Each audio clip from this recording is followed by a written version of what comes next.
Have you been in an accident that wasn't your fault? Feeling overwhelmed and unsure what to do next? Look no further. The personal injury attorneys at Phillips Law Firm are here to help. Phillips Law Firm understands that accidents can turn your life upside down. That's why they're dedicated to fighting for the compensation you deserve and to making the process as stress-free as possible. Don't wait any longer. Call now, 1-800-JUSTICE, or visit justiceforyou.com.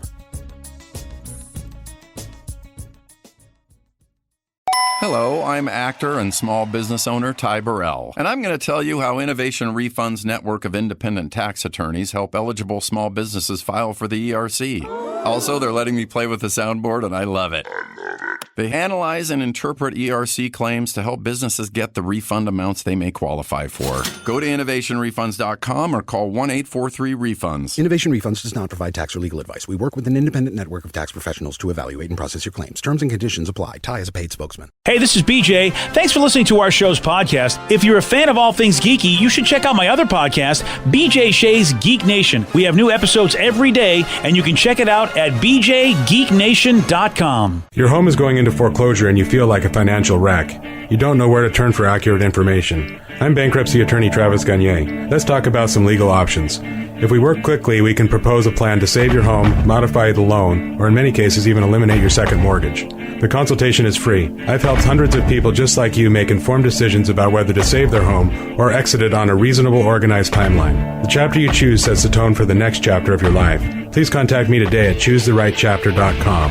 That's choosetherightchapter.com. 99.9 KISW, the Rock of Seattle.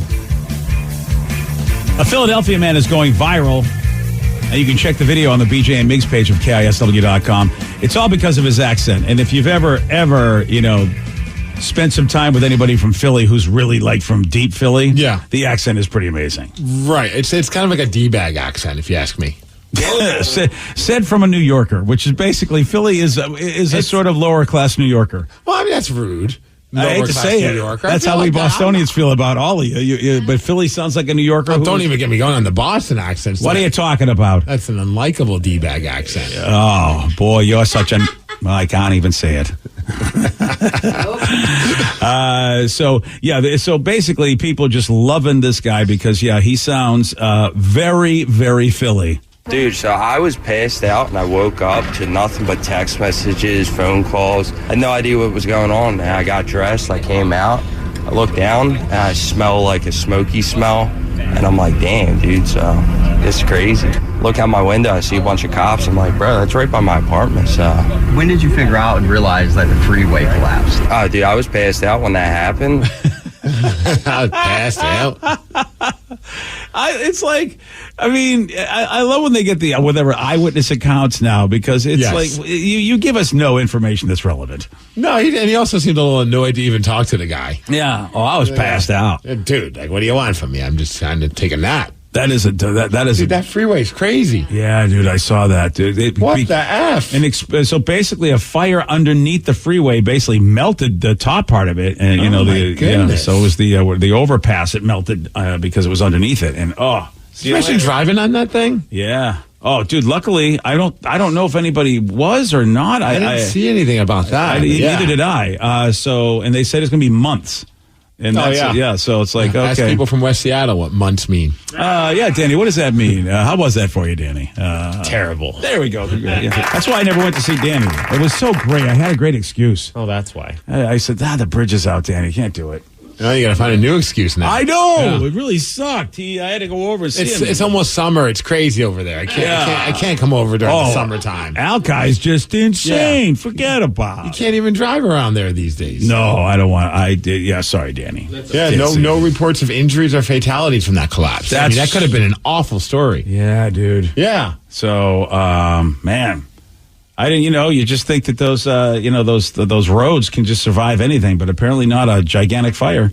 Man, imagine, I feel like I'm like a scene like the Transformers or something, like looking around, like what kind of craziness is about that? Yeah. All of a sudden you're driving, and it almost looks like a ramp that goes below the bridge. I wonder if you were driving on that, if your car would have just like drove down it like a ramp. Oh, man. Look at how it's when it's collapsed. Yeah, that's the best case scenario, Steve. It just kind of like dips down. It doesn't just crumble. Ooh, it's hard to know because you could Dukes of Hazzard that. Not that I want to try. Yeah, it's like if you knew that was coming, maybe you could try to Dukes of Hazzard. We know in real life that's not how cars work. Yeah. You would just fall down. But all right, well, luckily everybody's okay. Yeah. Yeah, and hey, yesterday the Denver Nuggets did it. Oh, man, we got to listen to one of our coworkers, Brian. He's probably going to come in today. He never comes in, but I bet he'll come in today because his Nuggets won. He's been showing up a lot more since they've been in the finals. Yes, he has. So he'll be here today. He'll probably have like a Hawaiian shirt on and all sorts of noisemakers. Because that's what I think he's going to do. Well, now if he doesn't show up with noisemakers or a Hawaiian shirt, I'm going to be sorely disappointed. Yeah, you're right. So, hey, BT, make sure you come, the way you're supposed to. Meanwhile, the Nuggets, they won the NBA championship yesterday, and it was the first time. And their MVP, well, he seems annoyed that he actually has to celebrate the victory. Steve will tell you all about this. He's got the Migs report for you at 6:17 on The Rock. BJ and Migs, mornings on The Rock, 99.9 KISW. They called him the most powerful man in Hollywood, and he really was for decades. He extended his tentacles like an octopus throughout the entire entertainment industry. Mr. Lou Wasserman. This is Glitter and Might, an Odyssey Originals documentary podcast series written and narrated by me, Sean Levy. All episodes are available on the Odyssey app or wherever you get your podcasts. 99.9 KISW, The Rock of Seattle. If you're hearing an informative newscast right now, well, then you must not be listening to BJ and Migs. Live from the KISW News Center in downtown Seattle, this is the Migs Report. Well, thanks, you guys. Thanks to Palace Law for giving us the Migs Report. And today, go out there and play some softball. It's World Softball Day. Oh. Get a team together. All right. Hit some balls, BJ. Hit some balls, buddy. Also, it's Weed Your Garden Day. So that's the day I never celebrate. I'm always the person my wife says, you got to grab those weeds. I'm like, I'll get around to it. Maybe today's the day. Oh, yeah. No. Okay, you're not going to do it? No, I know you're not going to do it. Oh, I'm definitely I have somebody come by and do it. Oh, is it Danny? Well, whoever's willing to come by and pull my weeds for cash, I'll do it. I am pretty fired up for my daughter. So she had some sunflower seeds, and she's like, can we plant them? I'm like, all right, what the hell is going to happen with there? And sure as that, I'm starting to see them grow. Nice. I was pretty excited about that. Check it out, BJ. That's how that works. Yeah, well, usually you just eat them. Yeah. I was like, I want to eat these things. Now they're growing. And how about that? She is fired up about that, as his dad, clearly. Oh, yeah. I've been more proud of my daughter, I tell you. Well, yeah, she puts something in the ground and something happens. Yeah, I dug a little hole in the dirt. She dropped them in there, and boom. A couple weeks later, things are growing. Look at that. Good thing we didn't eat them. Yeah, it's a good thing we didn't eat them. I think that's how seeds work, though, I guess, right? I know, it's so dumb. But I never once ever thought, we could plant these sunflower seeds and see what happens. The sunflowers are pretty, man. I know. So, I'm excited to see how these turn out. This would be cool. Might just become a full-on sunflower garden. Look at you. Why not, right? You and the kid. We've gone sunflower crazy. Yeah, we got real green thumbs, BJ. Yeah, you do. It's better than last year. Last year we were trying to plant some strawberries or whatever, some things, and she went over there. I wasn't looking. She walked over there and started yanking them all out. Yeah, that's. Oh no, got to explain that one to Momski. Yep. Yeah. Sorry. Oh well, got to start planting them again. I tried to put them back in the dirt, but that doesn't work. Oh, it didn't work? No, it doesn't work. Again, not a green thumb. Oh. All right, let's talk about last night. Many people from Denver finally had something to cheer about, and a lot of people are very happy for them. One person said, after watching Russell Wilson all year, I think Denver fans deserve this championship. Oh, that's a good point. And yes, it's exactly what happened, as the Denver Nuggets, for the very first time ever, are now NBA champions. Here's how it sounded at the very end of the game when they won 94-89. It's over. At last, the long wait is over. After 47 years, the Denver Nuggets can finally call themselves NBA champions. Pretty awesome. Maybe one day we'll hear that about the Mariners after a billion years. Yeah, that would be nice. No, well, man, of course. How great has it happened in Denver, too? So the place was just rocking. Everybody was going nuts. They beat the Miami Heat. Shout out to 4-1. Shout out to, was it Nikola Jokic? How do you do, Joe? Nailing it. All right. Bam. Let's go. I tried watching a bunch of videos this morning. Nikola Jokic, he was the MVP. 2 regular season MVPs he's had. Now a finals MVP as well. Also first player in NBA history to lead the playoffs in total points, assists, and rebounds. Also, class act went straight over to the Miami Heat players right after the game to give them some love. But also, did not seem like he cared about winning the championship or cared about getting the MVP. In fact, he seemed bothered by all of it. I don't know if you caught any of the interviews that he did after the game. I grabbed a couple of clips. It's pretty funny to watch how it escalates, BJ. So he's named Finals MVP. He's on the court. He's there with ESPN's Lisa Salters, and he was asked about, hey, how does it feel to be a champion? And this is what he had to say. You are an NBA champion, Nikola. How does that feel? It's good. It's good. The job is done. We can go home now. Yes, we can go home now. We can go home now. And that was the theme for the rest of the night. So then that's awesome. He's doing the press conference after the game. He's sitting at the table with everybody, and there he is being interviewed and asked some questions, and here's how he reacted to one of the questions. So I'm curious what you are feeling right now, and if you're looking forward to a parade coming up in Denver. When is parade? When is parade? Thursday. No. I need to go home. Wow. Okay. Wow. He just seems so annoyed. No, I need to go home. And he looked at the PR people like, wait, I have to stay around? I have to stay in Denver? Yeah. I need to go. And so afterwards, now he's back out on the court. He's talking to NBA TV, their Game Time crew. And he gives a little bit more information about exactly why he needs to go home. Well, what do the next week or two look like for you now? You got a parade coming up here on Thursday. Yes. How soon till you're back in sophomore? I need to, on Sundays I have my horse racing in my horse racing. I was going to get to that. The horse racing. Maybe, I don't know how we're going to arrive. Thursday, parade, Friday maybe. Would you make it? I don't know. Maybe you can have enough time to squeeze it in. I'm going to ask Josh to give me a plane. Oh, I think he'll definitely let you get the team playing. I think you deserve that. I put him under the pressure. Yes, I did. So his whole thing is that he needs to go back because he has a horse race. What? What happened if this game went more games? I think that would have been he might have said, look, I got to get out of here for a horse race. Would he have left? Yeah. Like, look, guys, good luck on the rest of the series, but I got to go home. I got a horse running around. I love this guy. That guy is just cracking me up. And then there's a great picture of him in the locker room where he's got like the goggles on and he's holding the beer and he's in the corner and everyone's like, he just looks like the meme of the guy in the party that no one's talking to. It just seems like he's got his own little way of going. But it also seems like his players love him because like one guy was doing a press conference interview. He just walks over and just like pours champagne on his head and everyone's just having a great time. Yeah, he definitely does not seem to be really concerned with what just happened. Oh, during the press conference also, after he finished, he walked off and left the MVP trophy. You forgot all about that as well. This guy's a legend. He's great. What a run. Congratulations to the Denver Nuggets. They are now the champions. I don't know if you know this guy, BJ. He's a baseball announcer. He's a play-by-play guy for the radio for the New York Yankees. His name is John Sterling. Oh, yeah. 84 years old, a legend when it comes to broadcasting. And, well, could have gotten a little scary for him. I don't know if you saw this on Sunday. He got hit in the face by a baseball while doing the play-by-play call. It was pretty crazy. So he's doing the play-by-play and gets hit in the head. And like a true pro, he just continues. Here's the audio of when it happened. Now the 3-2 swung on, a pop foul back here. Ow! Ow! Ow! It really hit me. I didn't know it was coming back that far. You know, that foul ball actually hit me. It kind of glanced off my forehead.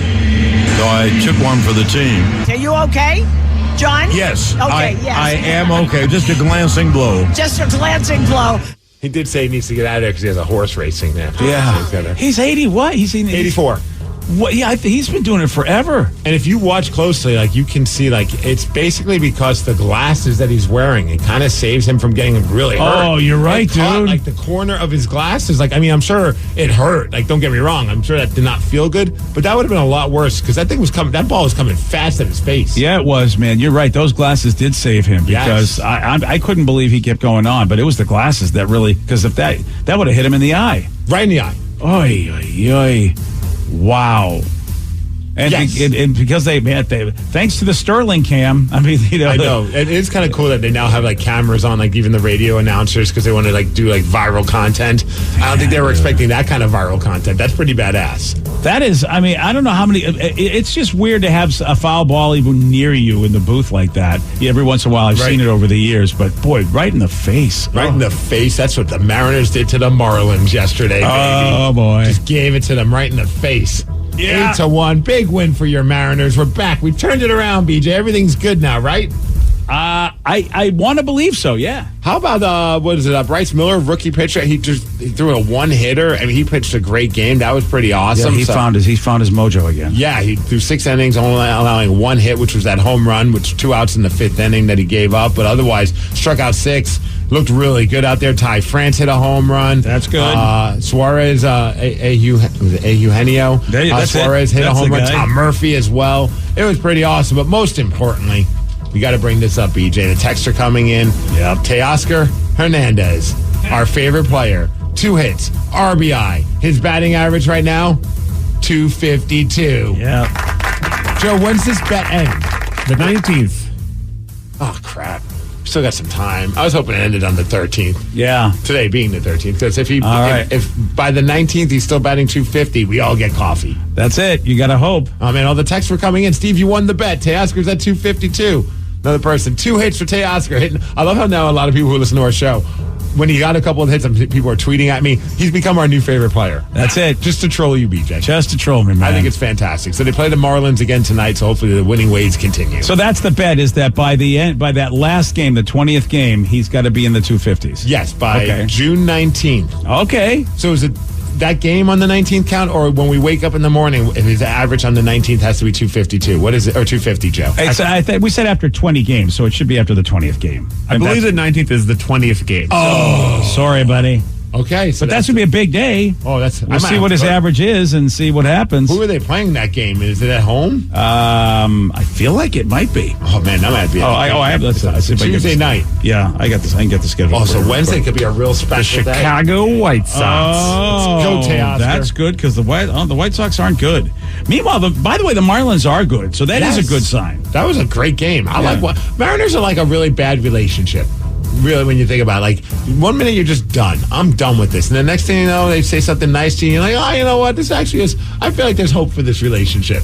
Yeah, here's the thing. I don't know how to feel this season. I'm conflicted, BJ. If you look at if you look at the stat, they got good defense. Yes. They got a top 5 defense. Their pitching has been worse than it should be. So if they can improve that, then they will be a good pitching, good defense team with the offense like last year. We know what they were, and I got my Paxton watch. James Paxton, another great game for the Red Sox, and ESPN flashed that he's one of the dudes that they would probably want to get rid of if the Red Sox are sellers instead of buyers. And if you watch the Red Sox, they can't beat anybody. So I'm saying, come on, Seattle, pick up Paxton. Pick up Paxton. All right. Well, I mean, Seattle even said they have interest in bringing back Paxton. They better. Okay. I mean, you can always use another good starter.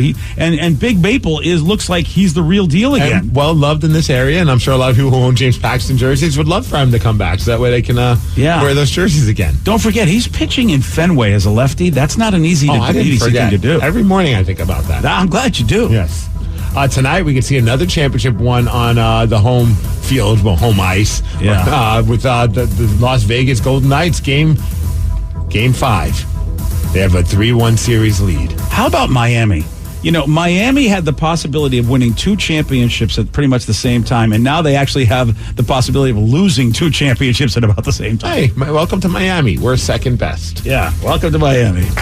Better than being third best, right? Boy, talk about just getting crushed. Like, here you are. You're a Heat fan. All right, let me go see. And then the Panthers might let you down. They lose in 5 games. Now here you are, Panthers fan. They might lose in 5 games as well. Man, Vegas is going to go crazy tonight. Yeah, I wish I was in Vegas tonight if they won the cup. Like, I feel like that's going to be. Didn't all the strip clubs say that if they win the cup, all the players have free dances for life or something like that? Wow, that is. You know what? We need to go work in Vegas. We should find that story. I think the story of one of the strip clubs said basically if the Vegas Golden Knights win the Stanley Cup, that all of the players will get free dances for life. Which, that is incentive. I don't know how you. Come on, Deja Vu. We got to get the Mariners on track. How do you make sure that that's actually a thing? And how many dances do they get for life? Is it unlimited? Like, that's all. That's a pretty... Yeah, you're right. For life, sometimes they go, you can come in once a week. I was going to say ballsy, but that's probably not the best term. No, not at all. It's an ambitious promise. It's boobsy is what it is. Very boobsy. So Larry Flint's Hustler Club. Okay. That's a spot. The Hustler Club, okay. And it's free dances for life? That's what it says. For life, Steve. No asterisk next to it? Nope. A strip club is offering a team platinum VIP membership access if they take home the title. So what does that include? Free lap dances for life. Damn. If I'm one of those players and, like, you know, you're single, you're into strip clubs, that's incentive. Dude, that's a platinum VIP, which means it's a thing that exists. So you could get this on your own. That's a very good point. What does that cost? Ooh. Yeah, let's go find out. Wouldn't that be funny if whoever wins, like, the MVP is, like, a big, like, fan of strip clubs? He just, he kind of pulls what the player in the Nuggets does. He just leaves the Stanley Cup behind and just goes straight to the strip clubs. Like, I can't go to the parade. No press conference. Sorry. I got to go home, and my home is Larry Flint's Hustler Club. I'm moving in. I'm now a platinum member. That's amazing.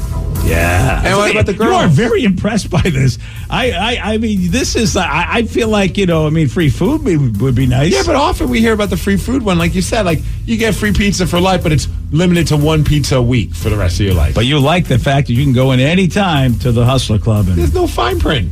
Well, unless it's written on, you know, a G-string. All right, fair. Well, good luck to the Vegas Golden Knights. You have a lot on the line. You got to do it for your city. And do it for Brian. Oh, Sandy's got info. A VIP platinum card costs $1,200. And that's it? That's it. Forever? That's what it's... Well, I don't know. Maybe it's probably every year. Lifetime... Oh, damn. It just says... It doesn't specify. It just says platinum card, VIP card, $1,200. I feel like that one time should be enough. Wait, for $1,200, so for an entire year you get dances, as many dances as you want? That's what it looks like. In Vegas? That sounds like a pretty good deal. Free admission for you and 5 guests, 20% off your bar tab, VIP wristbands, exclusive VIP invitations, 1-year membership, good at participating Deja Vu affiliated locations worldwide. So nothing about free dances, though? There doesn't say enough free dances. Okay, they got the extra platinum. Yeah. See, that's the thing.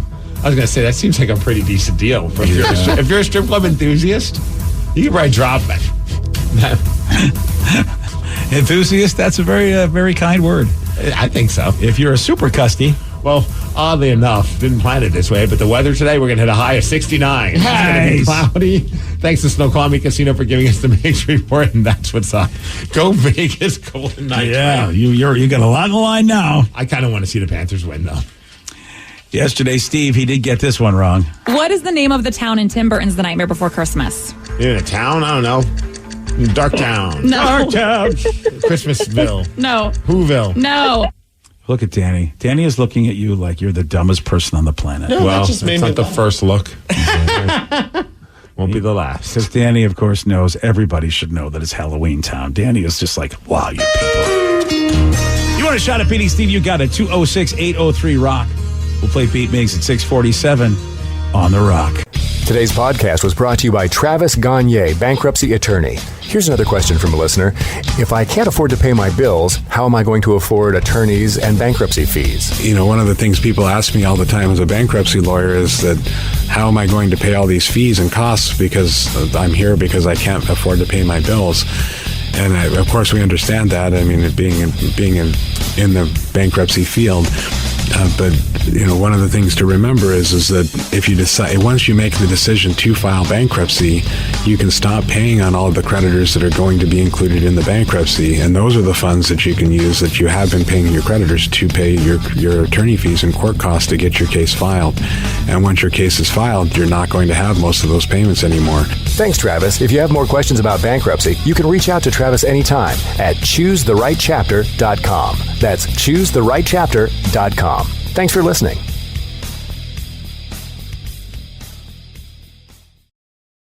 Are you the creative type? Then you already know lots of cool things Photoshop can do, like create eye-popping images for social and gorgeous graphics for t-shirts and posters. But did you also know it can instantly turn a gray sky into a fiery sunset, change black and white to color in a click, or make anything in your photo magically disappear? Maybe you're wondering, can anyone use Photoshop to take images from ordinary to amazing? Nope. Everyone can.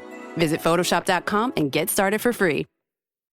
Dealing with an accident and injury claim can be overwhelming. Let Phillips Law Firm fight for you. We understand the pain and suffering, and we're here to guide you through. Call 1-800-JUSTICE today for a free case review, or visit justiceforyou.com and let Phillips Law Firm help you on the road to recovery. Hello, I'm actor and small business owner Ty Burrell, and I'm going to tell you how Innovation Refund's network of independent tax attorneys help eligible small businesses file for the ERC. Also, they're letting me play with the soundboard, and I love it. They analyze and interpret ERC claims to help businesses get the refund amounts they may qualify for. Go to innovationrefunds.com or call 1-843-REFUNDS. Innovation Refunds does not provide tax or legal advice. We work with an independent network of tax professionals to evaluate and process your claims. Terms and conditions apply. Ty is a paid spokesman. Hey, this is BJ. Thanks for listening to our show's podcast. If you're a fan of all things geeky, you should check out my other podcast, BJ Shea's Geek Nation. We have new episodes every day, and you can check it out at bjgeeknation.com. Your wages are being garnished. We can stop that now. It's hard enough to pay your bills when things are good, let alone when a big chunk of your take-home pay is gone before you even get your check. I'm bankruptcy attorney Travis Gagne, and I can stop the garnishment and get the creditors off your back immediately, often the same day as our consultation. Both Chapter 7 and 13 provide bankruptcy relief, but choosing the right chapter is crucial. In a free consultation, we can create a plan to get your finances back under your control. The chapter you choose sets the tone for the next chapter of your life. Please contact me today at choosetherightchapter.com. That's choosetherightchapter.com. 99.9 KISW, the Rock of Seattle. This is crazy. We're about a month away from the All-Star game here in Seattle. Damn. Wow. Festivities, red carpet stuff is going to be happening right here in our fine city. Big turnaround. And I know you want to show your love for the M's and help this big turnaround. You know the lucky shirt. It's the KISW baseball shirt. That's what'll get it done. Yeah, I think Bryce Miller was wearing it last night. Oh, he must have been. And you know us, we have two ways for you to get this lucky shirt because you have a home and away situation. We know how you are, so we have a home and away version of these 3/4 sleeve KISW baseball shirts. They got the great Rock logo. They got the Trident. Come on, you need this. We're 9 games out of first place, BJ. Don't worry about that. I'm not. You're looking wild card. That's 1 game closer. Yeah, I don't want first place. I want wild card. Oh, shut your mouth. Yeah, I mean, I'll tell you later why. I got a theory. You know me and my theories. Oh, boy. But if you want one of these shirts, you know where to go get them. At the Rock Shop at KISW.com. Let's play B Migs. It's time to play the game. So everybody scream his name. B Migs. Don't be a loser. Whoa. B Migs. You're a loser. Who's ready to be Migs? Woo, yeah, buddy. I know Kyle from Polsbo is. Kyle, are you there? I'm here. All right, Steve, now get out. For those playing at home, Kyle has 60 seconds to answer 10 questions. You can pass all you want, but you only get 3 guesses per question. Are you ready? Oh, let's go. An exercise that combines a squat, a push-up, and a jump in the air is what 6-letter word? Burpee. Yes. Nice. What year did Katy Perry perform at the Super Bowl halftime show? 2014, 2015, 2015, yes. MLK Day is observed the 3rd Monday in which month? June? No. July? No. May? No. Pearl and Walla Walla are types of what vegetable? Apples? No. Pass. What is the official language of Uruguay? Portuguese? No. Pass. Who was the host of Kitchen Nightmares? Gordon Ramsay. Yes. The Big Bang Theory has a spin-off show titled what? Young Sheldon. Yes. What is the name of the Frosted Flakes mascot?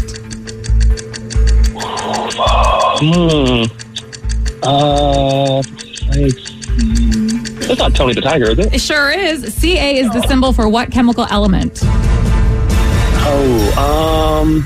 EA? Ca.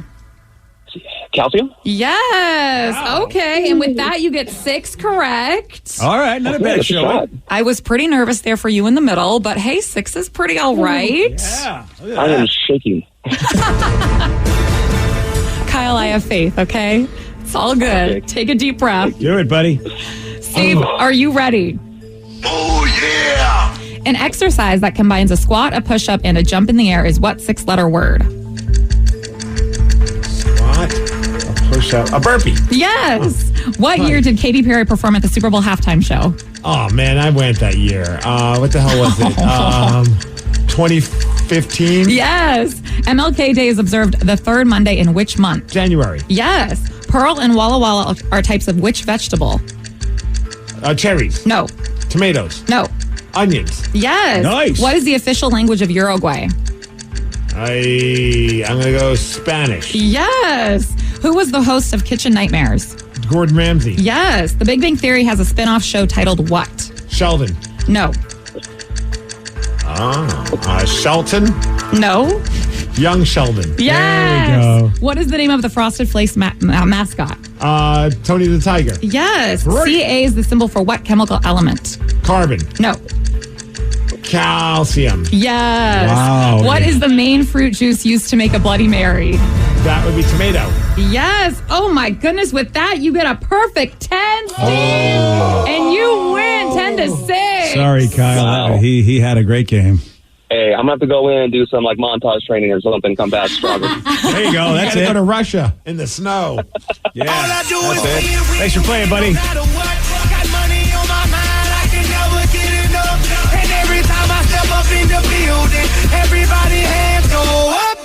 Perfect.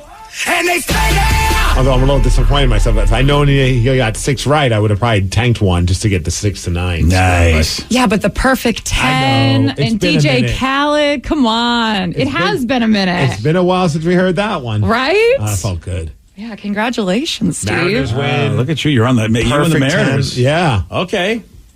I'm digging it. I'm glad you are. Yeah. Because I am too. Good for you. You know what? I knew you could do it. I knew you could come back.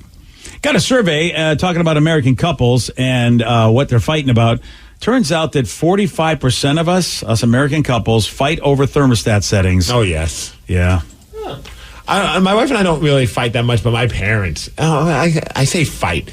My dad would just yell at my mom for touching the thermostat. She never really fought with him, but like he would get so mad. That was the first time my wife ever met my parents. Met my dad. She already met my mom because we got there early. My dad came home from work, and my mom tried to adjust the thermostat. And within seconds, he noticed that she adjusted it and started yelling. Not really at her, but just yelling. It was like, okay, Dad, you're just meeting my girlfriend at the time. There we go. This is a really odd impression to put on her.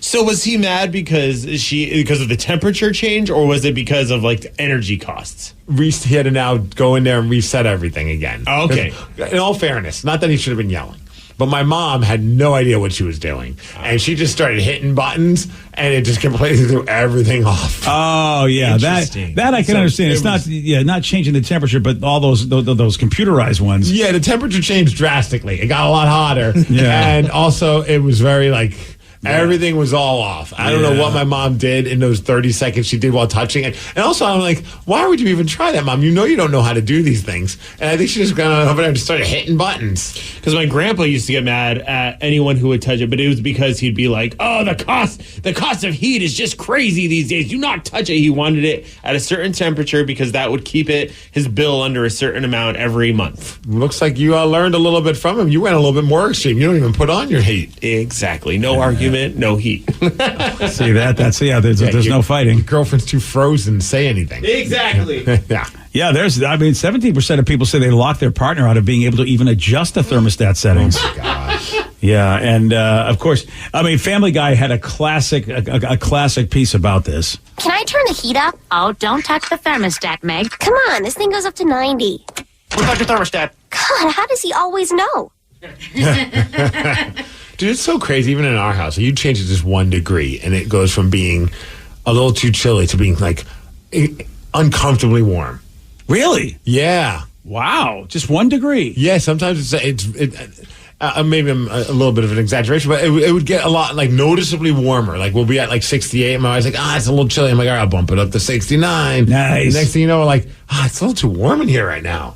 Yeah, I guess the room. The thing about I don't know if people have homes where they have separate cooling areas. Some of the new homes are doing that, where you have a thermostat for each floor. I wish, dude. Because if you have a low ceiling room, you will feel it quicker. But if you are trying to heat a high or even cool a high ceiling room, all the other smaller low ceiling rooms just get to be either ice boxes or furnaces. Man, that's our struggle every winter because our downstairs the ceilings are kind of high in some spots, so you turn up the heat because it's so chilly, and then you go upstairs because of the heat rising, and you're just like, oh my god, what is this? 2 different homes. It's like it's a sauna upstairs, it's an igloo downstairs. Yeah.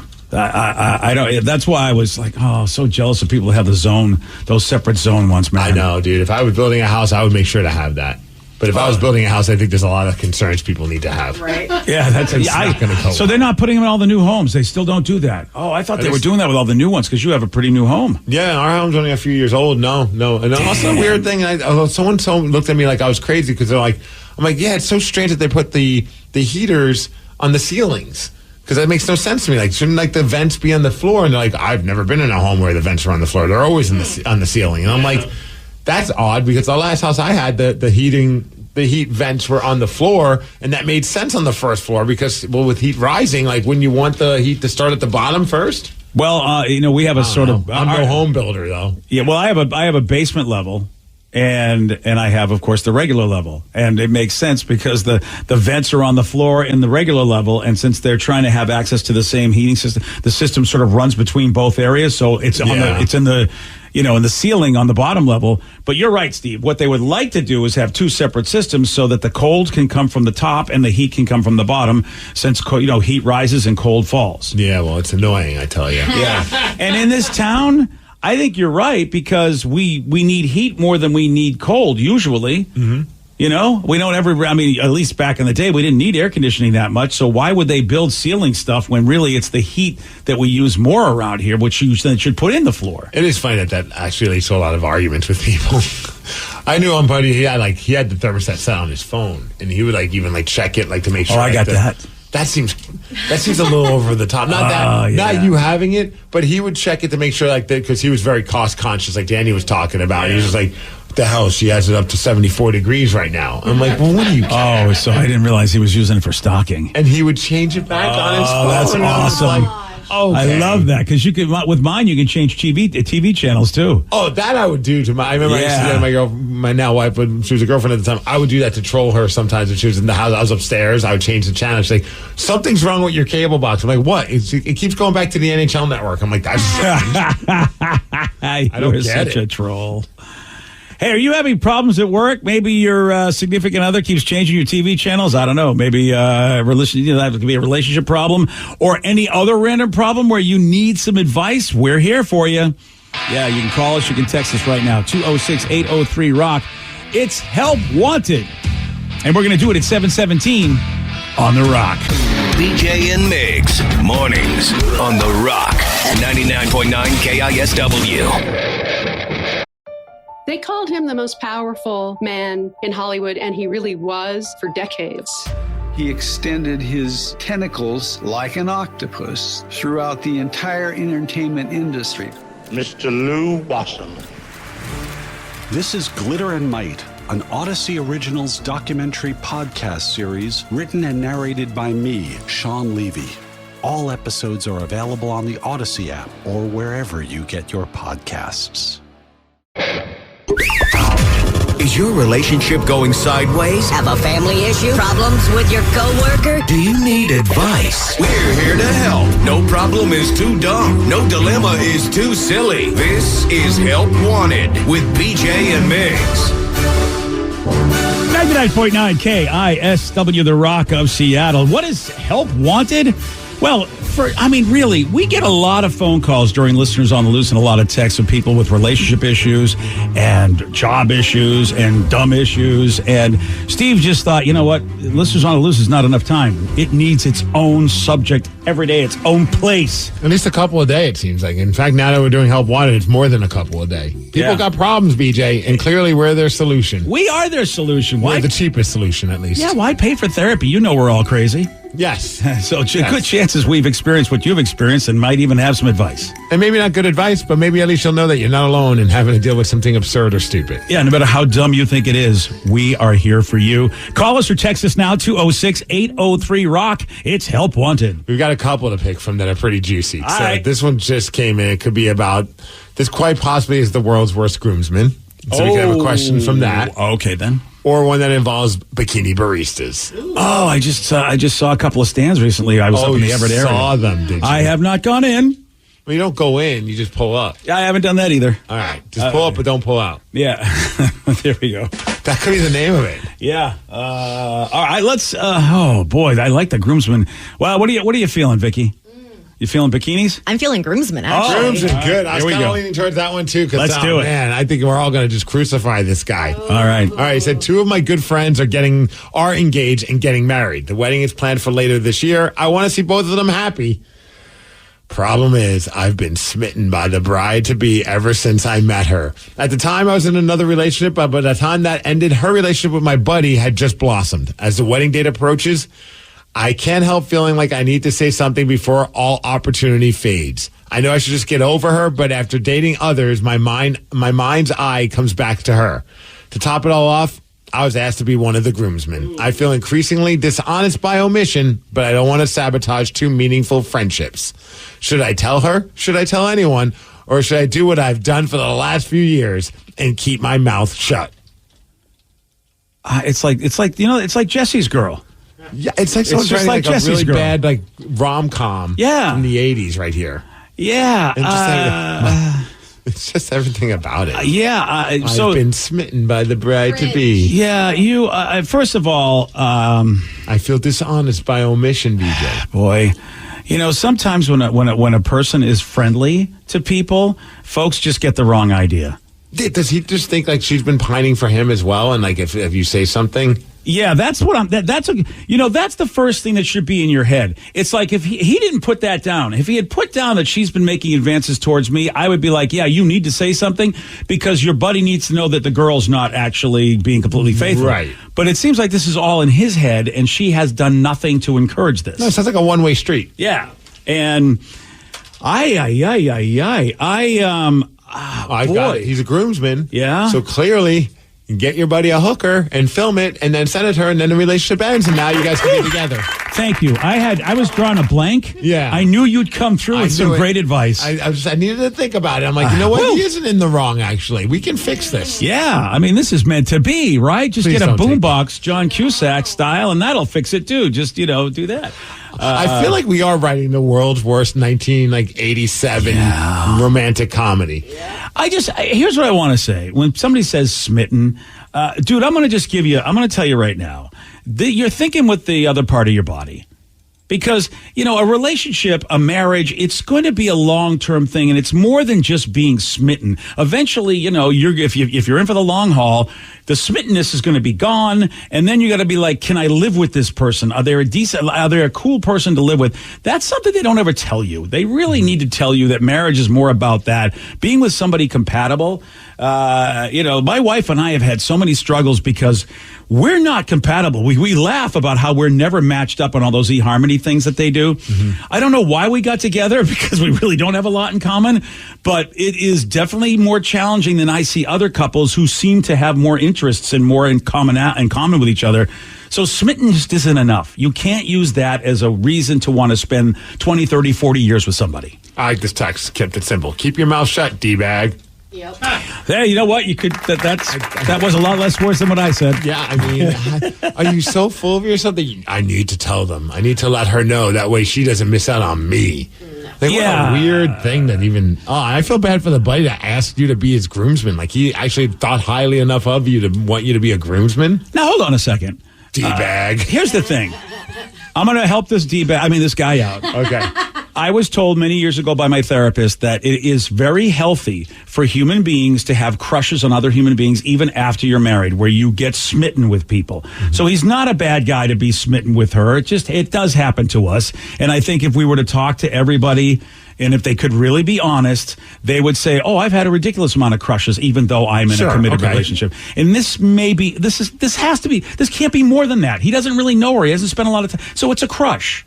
And he's not a bad guy for having a crush. But, dude, she's with him. That's your man. You just have to get over that and be a good dude and shut the F up and go do the wedding. Or if you don't think you can, or if you think a little alcohol is going to make you be a weirdo. Oh, boy, I hope they don't let him do a speech. Yeah, you know Sheila. what? Yeah. I want to see you naked right now. I know, dude. It's like, does anybody have any objections to this? I do, and how come nobody asked? Usually they ask, and I could have stood up with my boob box, and she would have been. Purposely loses the wedding rings. Yeah. You really, if you can't be a groomsman, then bow out, make up an excuse, just tell him, hey, dude, I can't. I just feel like it's a lot. Whatever. It just so that you don't ruin his wedding, and if you can't keep it together. But yeah, you need to shut up. She's marrying him. Don't be a bad friend. What a weird thing to even think that you need to step in and say this. I tell you, because we just don't understand romance, Steve. Nobody tells us about it. It's the damn romantic comedies we grew up on, man. Yeah. Everyone feels like they need to have this moment. Yeah. So you're not a bad guy for having a crush, but that's all it is. It's a crush. This is not something to base a long-term relationship on, especially stealing somebody else's wife, and they both they want to be together. You are you'd be messing up, and you don't even know if she wants you anyway. Yeah, if you really want to do it, then just stop being friends with them. Like, because obviously you're not a good friend. You know what I mean? If it's going to bug you that much, you can't be around her because you have all these feelings, and just maybe it's time to just find a new set of friends. Friggin' Rick Springfield. There's a lot of people to blame, BJ. It's Rick Springfield, because he was pining for Jesse's girl, and when they start talking cute, he thinks dirty minds are. I feel increasingly dishonest. How did that song end? Did he ever get resolution, or is he got chlamydia and died? Wow, that was pretty extended. No wonder we haven't heard from Rick Springfield. Yes. I wish that I had Jesse's girl. I'm dead. Yeah. All right, there we go. All right, well, I think did we help? No. Actually, I think we might have in this one. I think you should just shut. I think the texter said it right. Keep your mouth shut. Douchebag. D-bag. Yeah, that's it. Yeah, that's it. All right, Massengill, be quiet. Summer's Eve. All right. So again, this is Help Wanted, a relationship problem at work, anything else. It doesn't matter how dumb you think this is. We're here for you. 206-803-ROCK. Call us. Text us. Oh, man. You want to do the Bikini Barista one? Danny, you up for it? Yeah, of course. All right. Of course he is. All right. Gosh. Here we go, baby. Savage, I feel. And we're famous for this. Other people around the country don't even know what the hell this concept is, but thanks to Washington.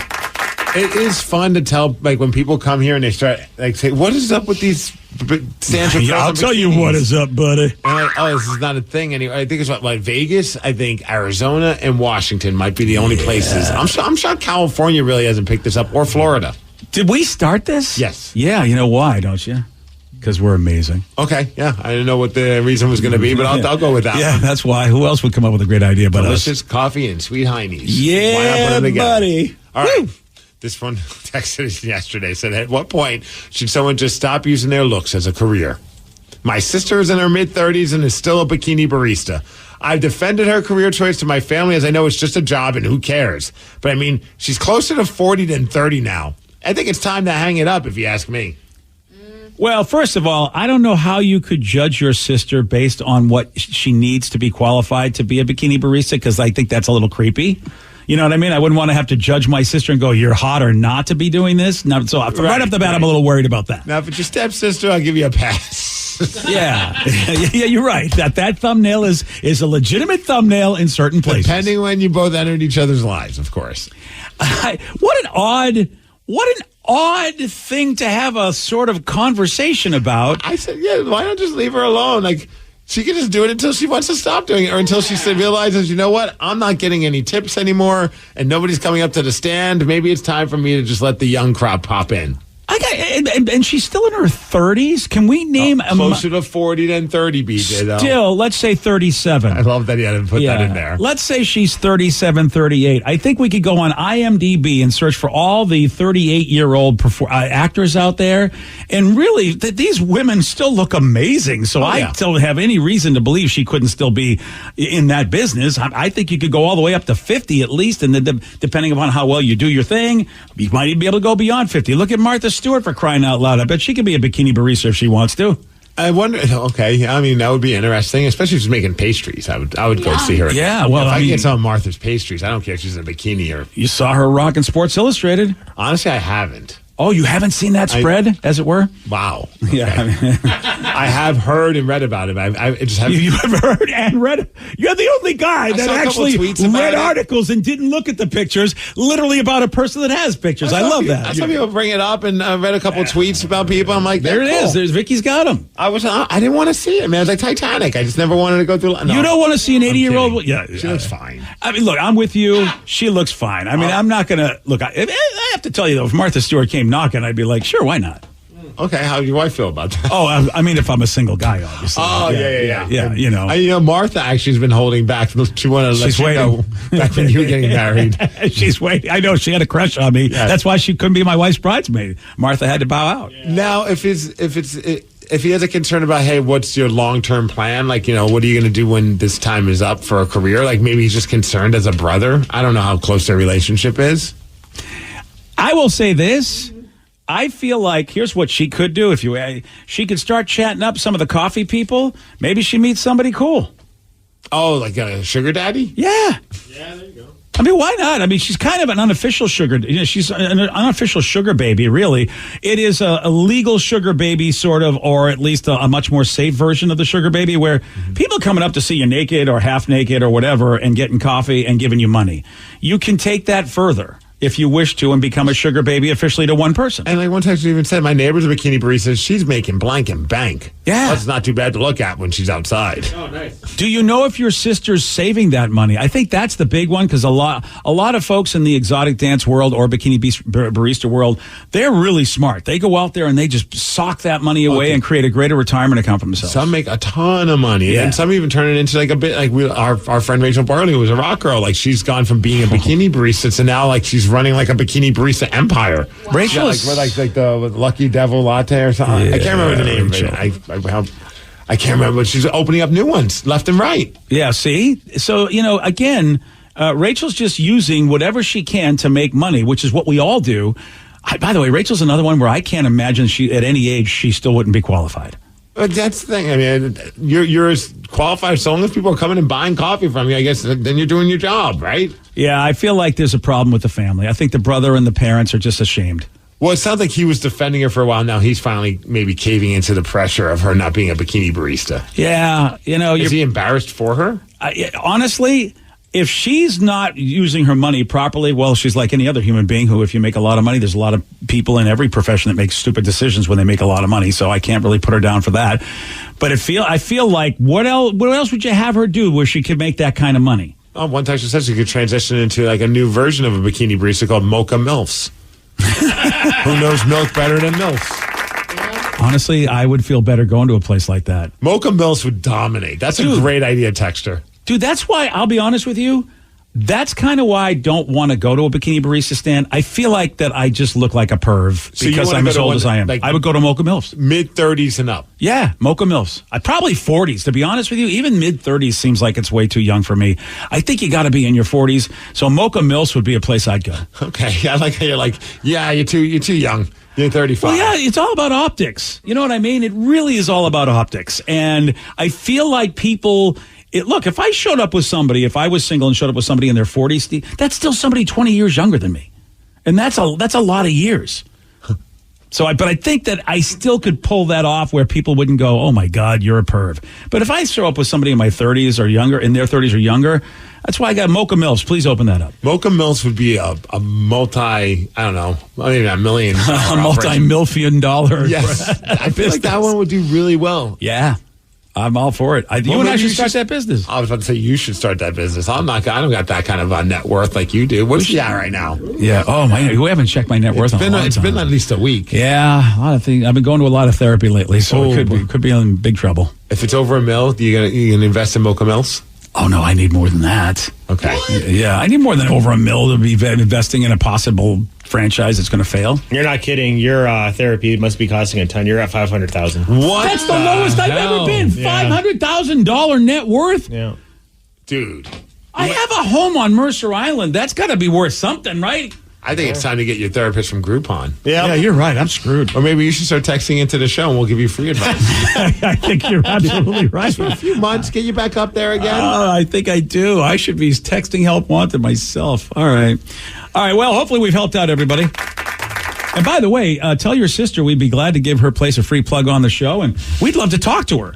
You know what? Yes. Actually, that's an idea. Get your sister to call us and we can interview her and see what her plans are. and have you on the phone and tell her that she's too old to be a bikini barista. And tell her we'll give her a free plug. That'll be why she wants to come on the show, is we'll plug her bikini barista stand. Yeah. That's a good deal. I think it's a fair trade-off. And get on, you know what? Get Rachel Barley on the horn. She'll do mocha mills with us. She's a smart business person. Okay. I like how we're just pawning off these great ideas. Someone else's idea. We're going to start making money off of it. Yes, that's how it's done in America. You know what? You're right. That is the way to go. Did we not learn from Facebook? And you know what? He will come and sue us years later, and we'll go, we don't know what you're talking about, pal. We'll change it to the Mocha Mills. There we go. The Mocha Milks.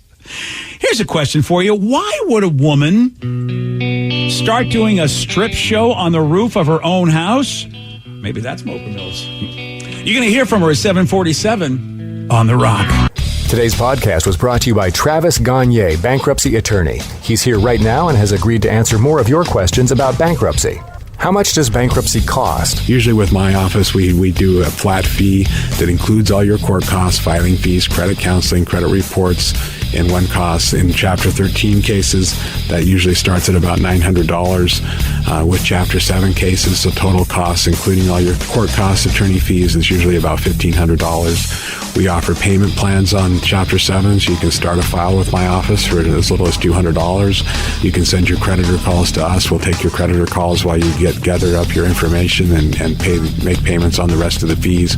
With Chapter 13 cases, we can make payment arrangements in most cases as well and get your case filed even sooner in a Chapter 13 case because of the reorganization aspect to it. Thanks, Travis. If you have more questions about bankruptcy, you can reach out to Travis anytime at choosetherightchapter.com. That's choosetherightchapter.com. Thanks for listening.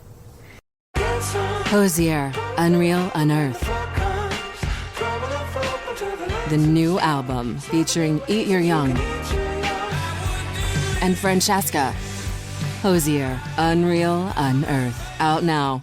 Have you or a loved one been injured in an accident? Are you struggling to recover fair compensation? Look no further. At Phillips Law Firm, the experienced personal injury attorneys will fight for your rights and get you the justice and compensation you deserve. They handle a wide range of cases, including car accidents, slip and falls, medical malpractice, and workplace injuries. Justice is a phone call away, so don't wait. Call today for a free case review. Call 1-800-JUSTICE or visit justiceforyou.com.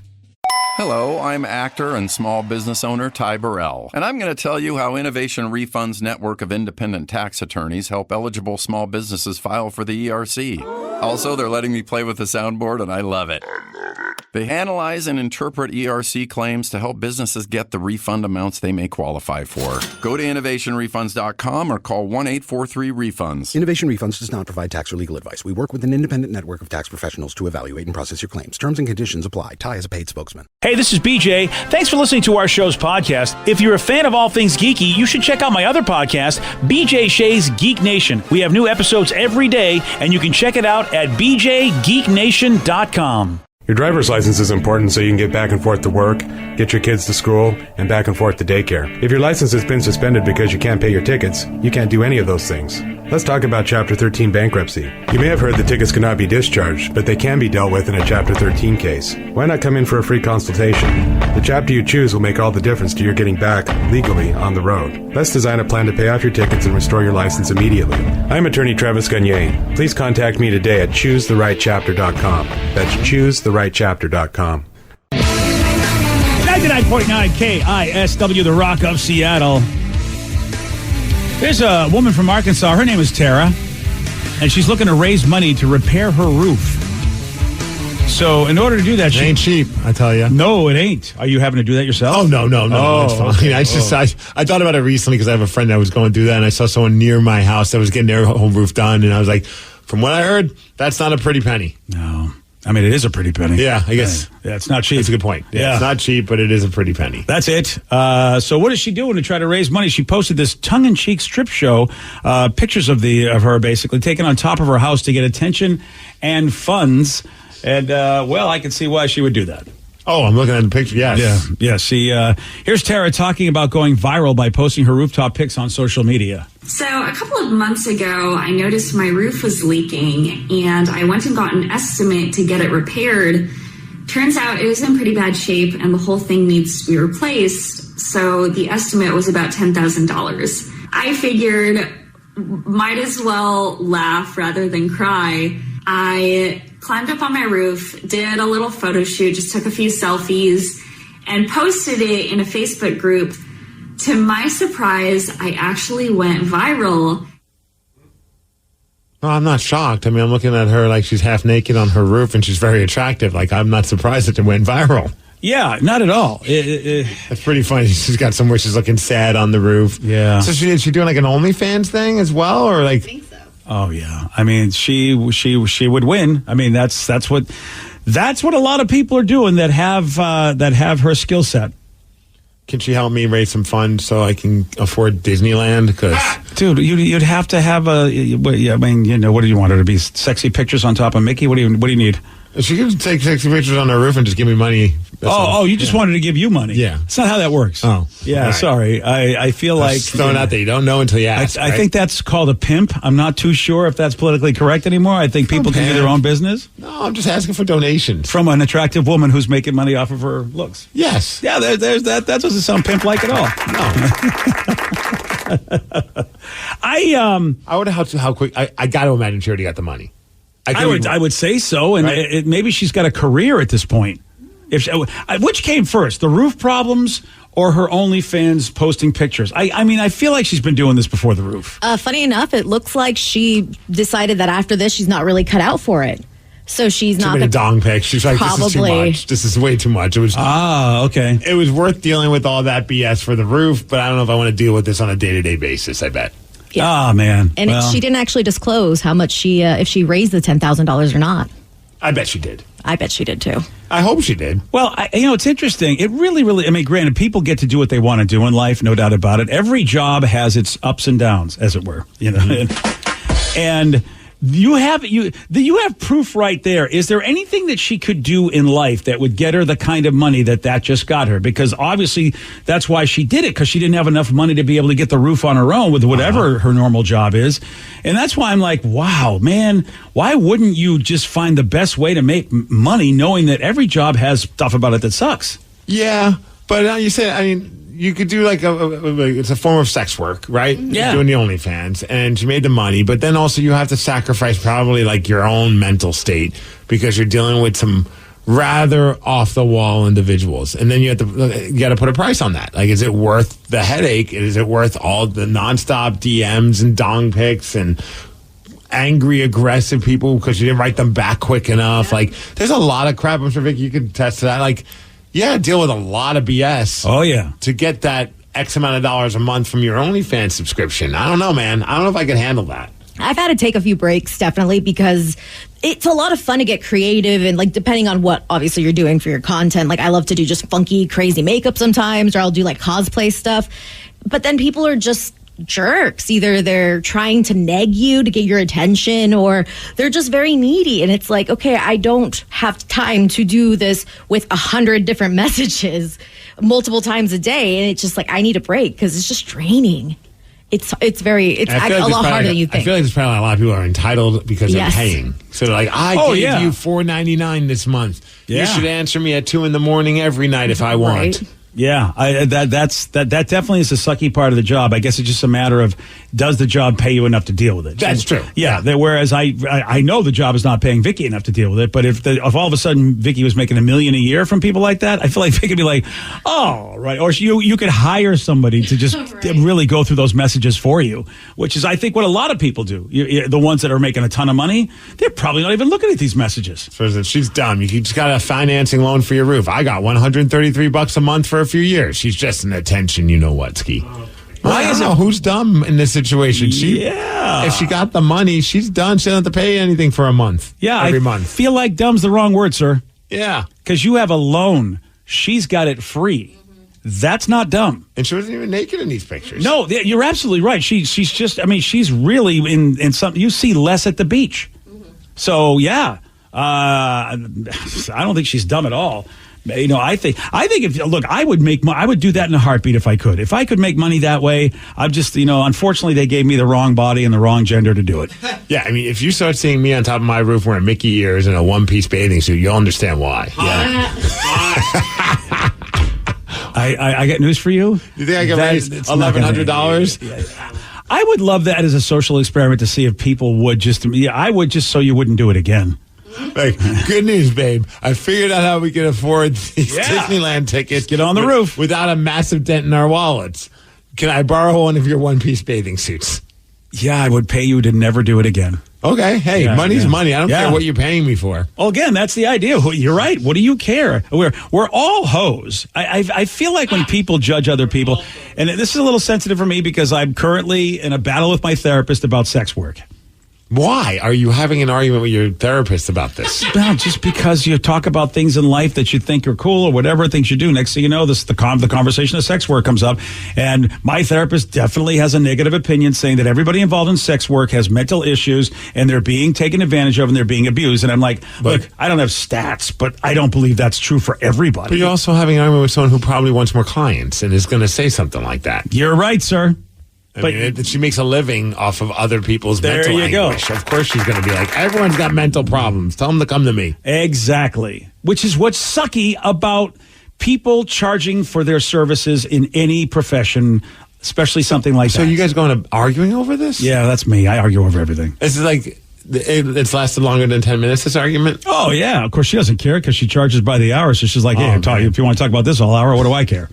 And you know me, once I get into a fight, it's like next thing you know, that I'm the idiot going, did I just spend money on this? This doesn't. I was like, well, that will be X amount of dollars. Yeah, sure, BJ, you won the argument. Yeah, exactly. I think at the end of the day, the real idiot is me. Right. Yeah, but you know what? I'll probably go back and argue again.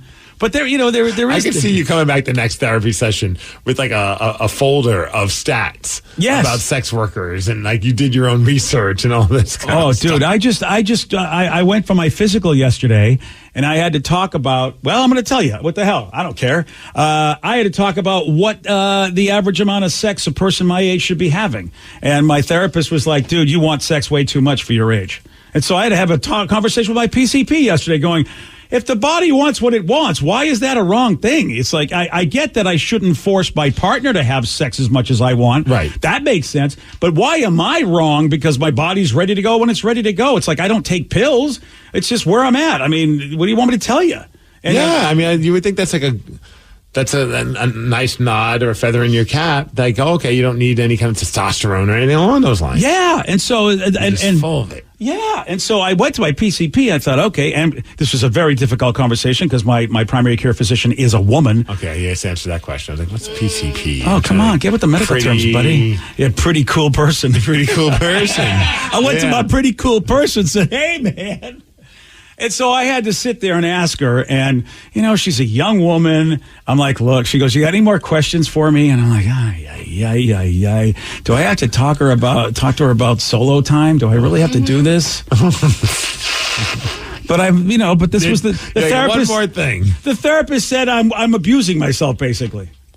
So if you're disagreeing with these, if you're disagreeing with your therapist about like certain things that like you like to do, yeah, maybe you should find a different therapist that like kind of understands where you're coming from with those things. I mean, because I feel like this is going to be like you're going to be hitting your head against the wall arguing about these things if you feel so strongly about them. Here's the slippery slope of therapy: is that when someone's coming to you saying you may have issues, the problem with people who have issues is they're in denial. And so that's what I don't know. You know, it's like, I see what you mean. That's why I'm going to, Steve, I'm running around talking to everybody going, I want to be sure that I'm not in denial, but at the same time, I want to be sure that my therapist isn't just trying to make more money off of me.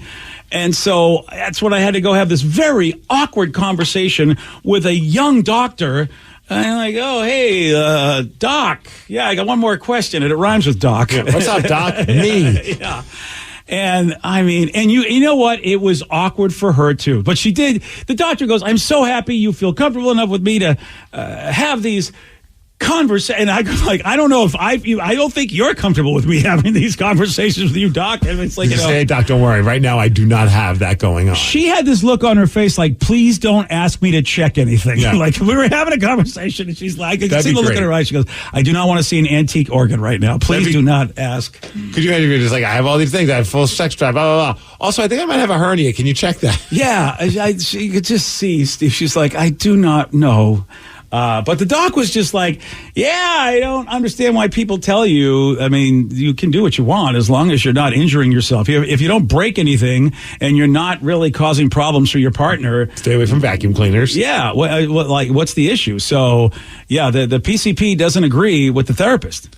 So have you told the therapist this? No, I got one coming up. Got a meeting coming up. Oh, boy. It's going to be, I know. And you know what? I'm not going to work on anything. Said you should fire your therapist. No one should ever make you feel like wanting sex too much is wrong. I know. It's weird. And so when I get back to the therapist, I'm going to here's the thing. The therapist is an addiction therapist. And so that's the filter. You know, they cover all the addictions, like, you know, the gambling and whatever, you know, drugs and alcohol and sex addiction. And it's like, well, okay. And don't even ask about the view about pornography. They're not a fan. I could already make the assumption that you could. I think porn is awesome, BJ. Yeah.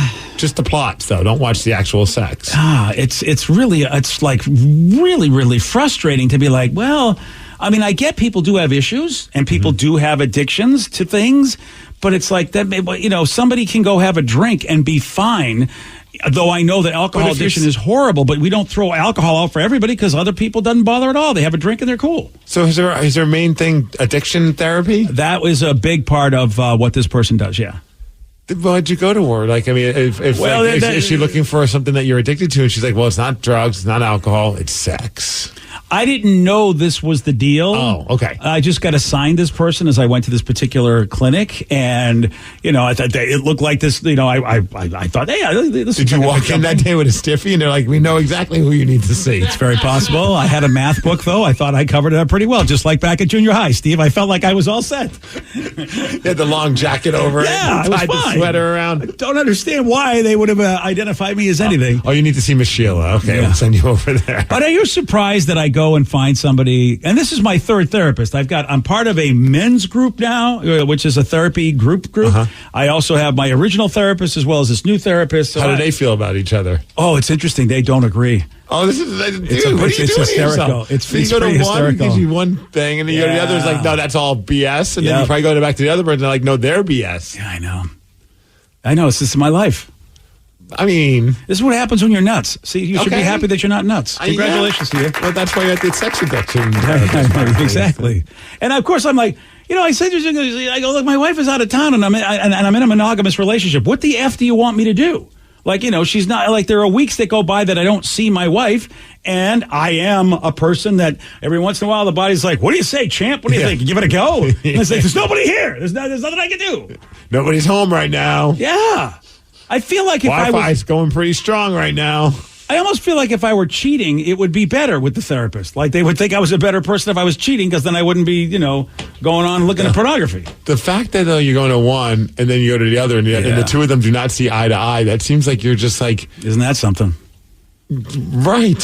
Isn't that the story of humanity? Well, I mean... It's a story of someone going back and forth with two people who don't agree. I know. I don't know what to do with my life. I don't know what to do. Maybe ditch one. I don't know who to ditch. Oh. You know, get another therapist. I got to get a third one. You're right. And explain what's going on. I do. That's the men's group therapist. And this guy. And who are they Dude, with? This guy's got the greatest scam of all. You ready for this? And you're giving him money? I don't know. It was just, I found out 2 weeks in. Okay. 2 weeks. I do it. You give this guy money, and then he basically throws us guys on the Zoom, and then he says, all right, what do you guys want to talk about? And then he says nothing. And then I got these idiots who have issues who are telling me what to do with my life. And I finally am like telling the guys, how about you shut up and let the therapist tell me what to do? What do I need to listen to you for? You're an idiot just like me. Is this guy says nothing and collects the money. Or does he just have like a picture of himself and he's like watching a TV show? Dude, you ready for this? Is he like me on Zoom where I never show my video? He's eating. And he says, look, I just want you guys to know it's dinner time, so I'll be eating. And I'm like, you're making money doing this. The guy's having a sandwich while two idiots that need help are fighting each other, and he's eating a sandwich. And I'm like, I cannot. This is the third therapist. What the F? Why am I not in this business? I don't know, man. Dude, he's making bank. Yeah. There's 6 of us. He charges $60 a piece. The guy is making, do the math on that, $360, and he's eating a sandwich. We're paying him to eat a sandwich. And then you guys just talk amongst yourselves. Yes. And you know, I'm sitting there going, do these other guys realize how stupid this is? No, they don't, because they're stupid. Yeah, I mean, you can just come hang out with me and my hockey buddies in the locker room. Should. And just give us each $100, and we'll be more than happy to let you do whatever you want to do. Honestly, some of the things you say on this show, really brighter than what some of these guys are telling me. Yeah. And I'm paying for this? So that's my third. Maybe you're addicted to therapy. You know what? It's very possible, Texter. You should ask that person. Who can you ask that, though? You can't. Therapist. Look, I'm addicted to therapy. I'm talking to you, and I need to stop. But they want my money, so I don't think they'll be honest with me. I think they'll go, oh, no, you're not addicted to therapy. That's the only thing you're doing right in your life, sir. I know, I got issues. No doubt about it. Now, do I have more issues than my son? Because over the weekend, how about... he did it again. He hit the bars and attempted to hit on women. I had to do better than last time. You think? I don't know. All right, we'll find out if Joey D's had any success. We've got the audio of his attempts. You'll hear him at 8:17 on The Rock. BJ and Migs, mornings on The Rock, 99.9 KISW. They called him the most powerful man in Hollywood, and he really was for decades. He extended his tentacles like an octopus throughout the entire entertainment industry. Mr. Lou Wasserman.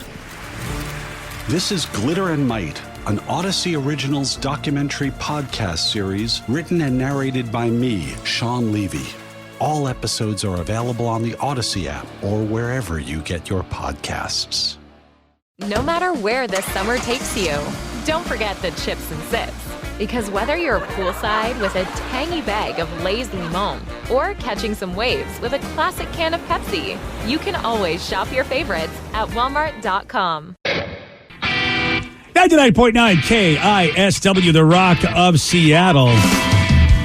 Well, as you know, emo nights become a big thing in Seattle ever since Danny V started hosting. Oh, I know. It was almost going to fail as an event. And then Danny stepped in and was just like, let me show you how to be sad.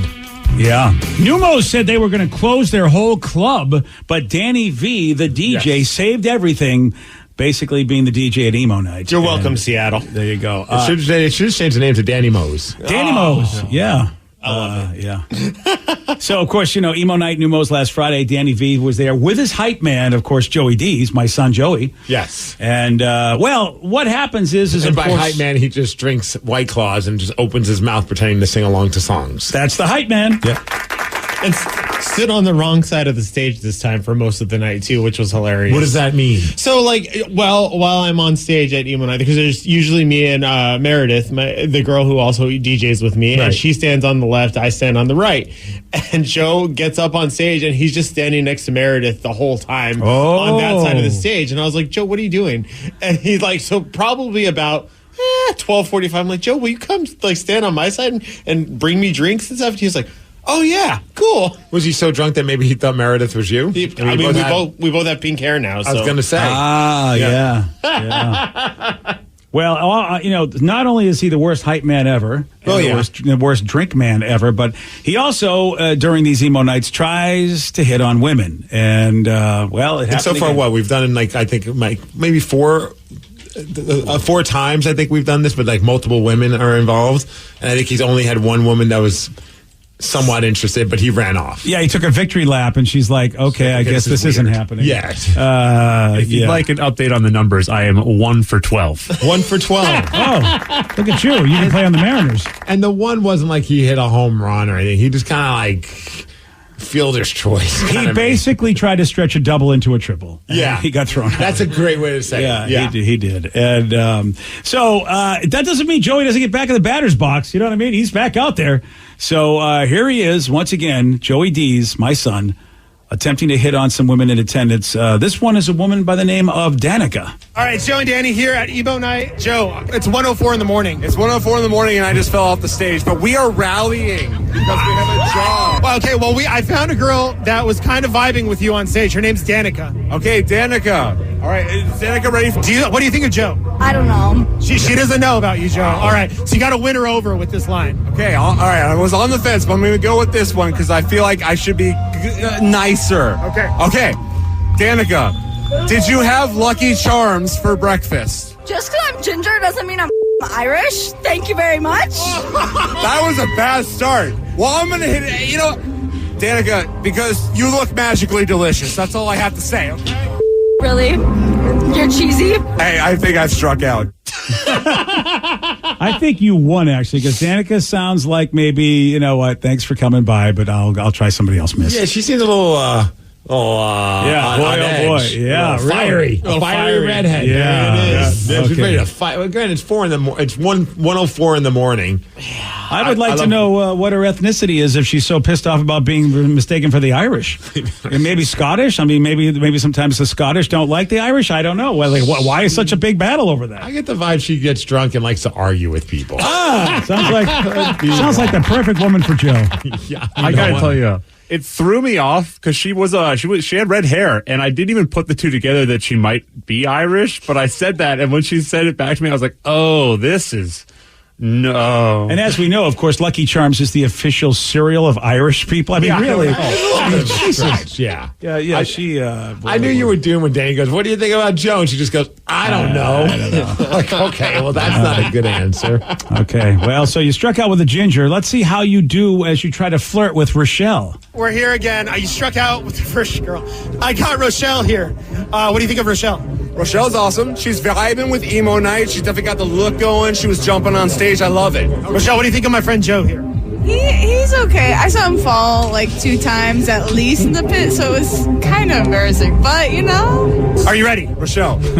There comes a time in every person's life where they must choose to do something hard or something good or something easy. And I'm all of those things. I don't know. I apologize. I can tell easy, but that's okay. Are you vibing with him at all? Oh, I mean, emo night. Daddy! What does that even mean? I don't even know. Daddy! I think I fell on the curve at that point. Dude. Oh, okay. Like, what do you think of Joe? He's okay, but I saw him fall twice. Yeah, that'll do it. The theme of this emo night was me falling over. Yeah, it was. How drunk did you get? So I was really embracing the 2 claw limit. 2 in each hand at all times. Wait, who put this limit on you? Well, so we were hanging out with some... Just genetics? Is that a thing? Is that like what the kids are doing today? 2 claw limit? What does that mean? So it's like Edward Scissorhands was a thing where you would duct tape 2 40s to your hands. Oh, like Edward 40 hands. Yes. Yeah. Okay. So I did the 2 claw limit, which is at all times I must always have 2 claws on me. That didn't lead to a very sober night. No. And I fell off the stage. Yeah, I fell off the curb. I did not fall into any women, unfortunately. Danny, I mean, don't people like him usually get thrown out of clubs? Do you have to basically speak for him from time to time? I mean, it depends on how drunk he actually... I mean, when he fell off the stage, to be fair, I think he was just channeling his sister because he wasn't really super drunk at that point. He just fell off the stage. Just feeling the music. Yeah. Oh, that's yeah. Yeah. And the first girl, Danica, we thought they were leaving because this happened. We went outside to take a break and, get some audio and whatnot. And they were standing outside we thought they were waiting for Ubers. They were not. They came back inside and she tried to stay as far away from Joe West the entire time. I saw her on stage and she's like, was he being serious? And I was like, yeah, unfortunately. Oh, boy. So she wasn't feeling it at all. No. Joe. Yeah. Can we also say something, though? At the beginning of these audio clips, you hear Danny laughing, knowing that I'm going to fail with these women because they're not into me. Well, in all fairness, I mean, it's kind of like now gotten to be almost like a foregone conclusion that it's not going to go well for you. Dude, you were reading the pickup lines off of your phone because you couldn't remember them. Yeah. I could barely see, okay?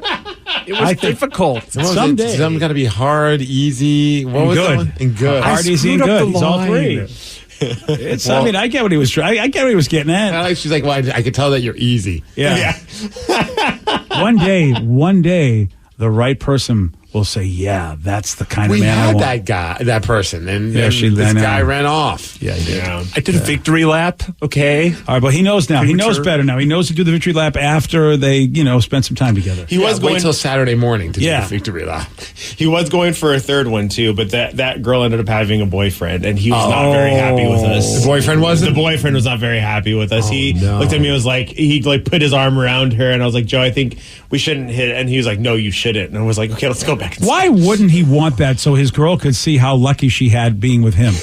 Really, Joey will show. I mean, I think every man should want Joey to hit on their girl. Yeah, I don't think anyone needs to be jealous of Joe at No. 1:04 in the morning when he's drunk. Next time there's an argument with you and your girl, hey, remember the dude at emo night? You want him? That's what's out there, girl. So what? I'm the bar now for bad relationships. Well, someone said maybe Danny's the bad wingman. That's true. We've said that. I'd say we enlist your sister, but she's not any better. She's not any better because she disappears. Yeah. And, I mean, she pulls the full court press. You know, she's tried to get every woman that's her friend to be with Joe, and that doesn't work either. I mean, no, Dad's not good enough for that. He's a bad don't ask me to do that. Well, also, you'd have to be out at 1:04 in the morning. Ain't going to happen, buddy. How not unless it's a board game night. So you said you went back in at 1:04. You're still going with the music. Oh yeah. It usually goes till about 1:45. Okay, so they push it right to the end. Yeah, right to the end, right to the edge. And that's why before, like different times we've gone, and Joe's been, I wouldn't say lucky, but at least talking to someone at the end. I'm like, oh, let's go out to bars after, but everything's closing, and it's like, it's really the end of the night. Yeah. Nothing good happens after 2 a.m. anyway. So. No, but they're also more drunk and so maybe more tolerable of Joe. You started too early at 1 in the morning. To get these girls to be interested in him. I think Steve might be onto something here. That's fair. Yeah, I'm not sure there's enough drunk for them to tolerate Joe. Is there an after hours place you guys could go? We should find one. I think if there is. I don't know. I mean, obviously there's no alcohol served, I'd imagine, but there's got to be like a dance club that you guys could go to. But then they'll be sobering up, and Joe's not going to get any better to them at that point. I feel like there's no hope. You know, I was 0 for 3 last night, but on Friday night, but I totally forgot there was actually a fourth woman. What? Yeah, there was, and I almost got kicked out of the club because of it. Actually. Oh boy. Yeah. Okay, so I don't know if this was bad or not, but I was getting drinks with my buddy in line who also came to emo night. And this girl behind us was really vibing to the music. We were all hanging out, jumping up. I actually knew the lyrics to the song. So we get to the front of the bar, and I decide I'm going to buy her a drink. I'm like, hey, I'll buy you a drink. But what I didn't realize was there was a guy next to her that she was apparently with. Okay. But I was like, you know what? Whatever. I'll just buy them both drinks. So I asked, do you guys want a drink? And the guy looked at me, and he was like, no, we don't want a drink from you. And the girl looked at me, and she goes, I don't know. I think we could get one. Oh, no. And so you probably ruined his night. Yeah, and at this point, I was kind of drunk, so I kind of maybe pressed the issue, was like, yeah, come on, we could just get a shot. It'll be great. And then he looked at me like very sternly, kind of started like putting out his hand to push me away, and I was like, oh, never mind. You know something? So you had 2 single women and 2 women that were with their boyfriends. I know, but the girl definitely was like, honey, we're going to get a free beverage. Nothing's going to happen here. Let's get a free beverage from this idiot. Right, Why didn't he understand that was what was going on? This idiot being your son, Joe. Exactly. Yeah, exactly. I mean, that was totally the vibe I get there. But, sometimes guys are just so territorial. They like, dude, you had free money coming your way. So I said, hey, maybe get some incentive to get Joe hooked up. Like go into the prize vault, bring some tickets or like Kraken gear. Oh, I think that, And at that point, so like a bumper sticker, would that be good enough? At that point, why don't we just send him some cash to Aurora? I mean, let's just, cut out the middleman. Let's just get right to brass taxes. That's a whole different piece of audio. Yeah, it is. Joe and Danny hit Aurora to talk to the women walking the streets. What if they reject him too? I mean, that would probably think he's a cop. Yeah. Oh, yeah. I bet they will reject him. Yeah, I like this idea. Not that I endorse this because I'm not sure the company would be happy about it. But anyway, I think it's a great idea. Somebody said maybe Numo's a bad location. Try like Dick's Drive-In or like maybe like a bathhouse or something. Dick's Drive-In or a bathhouse. Those are 2 different places, but I like Dick's Drive-In because that's where people go when they're done drinking. Yeah. And they go over there to get some like late night food. All right. I will say that we have a Portland trip that we had to reschedule from this winter coming up in July. So oh boy! I'm excited to try a different city altogether and see what happens. Maybe Seattle women are just not your. That's not your scene, man. Time to go with the weird ladies. Yeah, Portland keeps it weird. Joe has some weird pickup lines. All right, I do have a flannel. Not for nothing, but we have a buddy down there. Okay, yeah, wear the flannel, Joe. That's what's been holding you back this whole time. You haven't been wearing flannels? Yeah, that's it. It could be anything at this point. Next emo night, wear a flannel. And by the way, Danny, you know what? Our buddy Jeets, he might be able to help you get the lay of the land down there. Jeets used to work here. Now he works down in Portland, and maybe he can help out. I mean, look, Joey needs all the help he can get. Do the ladies, he's going to try and get help from a guy who's married with 2 kids? Well, yeah, maybe. Maybe the guy is married with 2 kids. He knows how to be with women, right? I don't know. I don't know. I'm trying anything here, Steve. All right. I mean, I don't know how helpful he'll be in finding. Where's all the single ladies at? Married man with 2 children. Sometimes a married man, though, a married man's got a good vibe because he's not trying to get anything. You know, like he's just there going, I got no stake in this game, just trying to help out my buddy. Yeah. I don't know, Danny, because look, Danny's not the best wingman. I don't think Portland's going to make it any different. I think it will. I think Portland's going to be Joe's treasure trove. If not Portland, I mean, at the end of in the summer, we're going to Dallas. Maybe it's Dallas. Yep. Maybe we got to get him a cowboy hat, some cowboy boots, and a belt buckle, please. That's what. Yeah, Joe. Okay. Cowboy pickup lines. All righty. Yeehaw. Okay, I cannot wait. I actually can't either. Yeah, be careful because I would think some of those cowboy dudes do not hit on their women. I don't know. If No. We'll have to vet every woman. Yeah. Let's just make sure. Yeah. To be fair, though, I don't know that we can vet people when Joe goes rogue like he did. Joe does go rogue. That's the problem. Have you ever seen a horse? Yeah. We're going to have to get him one of those children leashes. Have you ever seen... Don't say that. What? Okay. What? Okay, have you ever seen a horse? Yesterday, Steve, he Yeah, what's the follow-up on that one? Well, I mean, you've told the story when you last time saw a horse. I think that's where he's going. Oh, so you're saying I'm packing the same kind of heat That's as what I was horse? thinking. Why else would you bring a horse up? I mean, yeah, it's Dallas, but... I cannot confirm nor deny where the story was going. Okay, I know where it was going. With a horse? Ever been with a horse? That's the pickup. You're not helping either. I'm married with a child. I shouldn't be helping. Okay, you shouldn't even be married with a child at this point. All right, yesterday, Mr. Pickup over here got this one right. Which Mexican food has the name meaning little donkey? Mole. No. Baracho. No. Baracho. Burrito. Yes. Nice. That's pretty good. I guess when you got to Baracho, I guess it was the... That's what triggered the brain. See, this is why I make these weird guesses, BJ. Yeah, that's why you do. Would you like a shot at beating Steve? You got it. 206-803-ROCK. We're playing Beat Migs. We'll do it at 8:47 on The Rock. Today's podcast was brought to you by Travis Gagne, bankruptcy attorney. He's here right now and has agreed to answer more of your questions about bankruptcy. Here's another question from a listener. I'm getting my wages garnished. Can bankruptcy help with that? Absolutely. One of the big reasons people file bankruptcy is because they have a judgment or a lawsuit against them, or their wages are getting garnished, and so they can't pay their other regular ongoing bills. People sometimes think that you can't file bankruptcy once they have a judgment against them or once a garnishment has started, and that's not true. Filing bankruptcy will immediately stop any garnishment that you have going, except for child support, and stop your creditors from continuing on with garnishments of your bank account, your wages, and in most cases will discharge that liability through the bankruptcy process. And we can file a bankruptcy case for you usually the day you come in. Thanks, Travis. If you have more questions about bankruptcy, you can reach out to Travis anytime at choosetherightchapter.com. That's choosetherightchapter.com. Thanks for listening. Are you dealing with a personal injury? Don't go it alone. Turn to the experienced team at Phillips Law Firm. Their attorneys have helped thousands of clients get the compensation they deserve. Call Phillips Law Firm now. Call 1-800-JUSTICE or visit justiceforyou.com. Hello, I'm actor and small business owner Ty Burrell, and I'm going to tell you how Innovation Refund's network of independent tax attorneys help eligible small businesses file for the ERC. Also, they're letting me play with the soundboard, and I love it.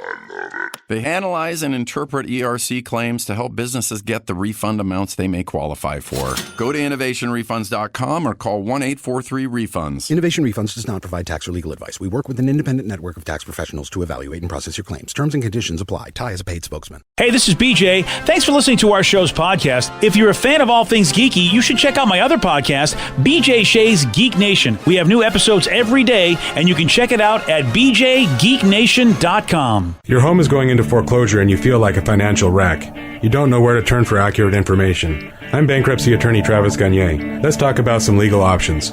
If we work quickly, we can propose a plan to save your home, modify the loan, or in many cases even eliminate your second mortgage. The consultation is free. I've helped hundreds of people just like you make informed decisions about whether to save their home or exit it on a reasonable, organized timeline. The chapter you choose sets the tone for the next chapter of your life. Please contact me today at choosetherightchapter.com. That's choosetherightchapter.com. 99.9 KISW, The Rock of Seattle, presenting Ghost. Yeah, Ghost coming to White River Amphitheater on August 4th. And I know you're saying, oh, man, I just don't got the cash. I don't got the dough. I don't got the scratch. Money's tight, man. Yeah, it is. Not too bad for you. All right, anyway, Ghost is coming to Ouch. all right, fine. We do have a way for you to get tickets. And it's pretty simple, Steve. All you got to do is log in and listen. That's it. Yep.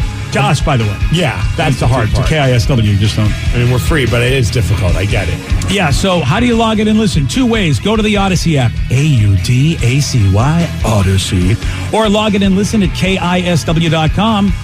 And that's it, Steve. You can get a bunch of opportunities. The more you listen, the more chances you get of winning. Plus, in addition to getting the tickets, you also get passes to the Spillways Lounge, which is a pre-show experience that the band's doing. What? Which includes like a VIP bar, free snacks, also a bunch of Ghost memorabilia and artifacts on display. So it's like a little mini pop-up Ghost museum that you get to check out. That is actually really cool. It's very cool.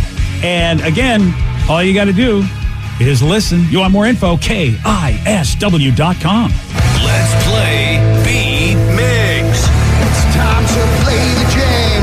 So everybody scream his name. B Migs, don't be a loser. Whoa, B Migs, you're a loser. Who's ready to be Migs? I know Alonzo from Des Moines is. Alonzo, are you there? Yes. All right, Steve, now get out. Goodbye. For those playing at home, Alonzo has 60 seconds to answer 10 questions. You can pass all you want, but you only get 3 guesses per question. Are you ready? Yes. What is the famous mode of transportation in the Venice canals? Gondola. Yes. What car manufacturer makes the Altima and Pathfinder? Nissan. Yes. What character does Will Ferrell play in Anchorman? Ron Burgundy. Yes. What kind of cheese is typically in a caprese salad? Caprese is mozzarella. Yes. How many oceans does the equator run through? 3. Yes. Recorded by the Kingsmen, what is Washington's unofficial state rock song? Louie Louie. Yes. What museum houses the Mona Lisa? The Louvre. Yes. Hispanic Heritage Month begins in what month?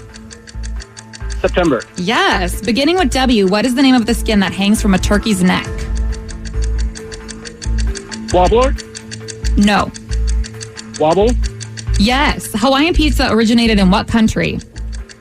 Mexico. No. Hawaii. No. United States. No. Alonzo, you got 9 correct, though. That is very good. Oh, I hope that doesn't kill him. I hope it doesn't either. I don't know. If he had one more guess, I think he might have got it. I pretty know what it is. You do? Here comes Steve. Don't say anything. Oh, you just didn't say a country, that one answer. Yeah, I know. That was the problem. Steve, are you ready? All right. Oh, all right. Okay. Oh, look at Mr. I was perfect the first game. No big deal. No problem. Kurt Hennig, baby. Mr. Perfect. What is the famous mode of transportation in the Venice canals? Gondolas. Yes. Yeah, that's it. What car manufacturer makes the Altima and Pathfinder? Nissan. Yes. What character does Will Ferrell play in Anchorman? He played Ron Burgundy. Yes. What kind of cheese is typically in a caprese salad? That is mozzarella. Yes. Mozzarella. How many oceans does the equator run through? 2. No. 3. Yes. Right. Recorded by the Kingsmen, what is Washington's unofficial state rock song? Yes. What museum houses the Mona Lisa? What museum? The Louvre? Yes. The Louvre? Hispanic Heritage Month begins in what month? Hispanic, what month are we in right now? June? No. July? No. May? No. Oh. Beginning with W, what is the name of the skin that hangs from a turkey's neck? A wiggle? No. A waggle? No. A Wilbur? No. Oh. Hawaii pizza originated in what country? Canada. Yes. You get 8 correct, which is a lie. Nice work, Alonzo. Alonzo, you did it. 9-8. Oh, son of a gun. I thought I was going perfect again. I thought you were about to, too. I was on a run. Good game, Alonzo. Oh, thank you. Nice win, Alonzo. Yeah. You call anytime you want, so I get a song. No, this is the only time you can call this year. Yeah, I want this. Oh, yeah. We're back.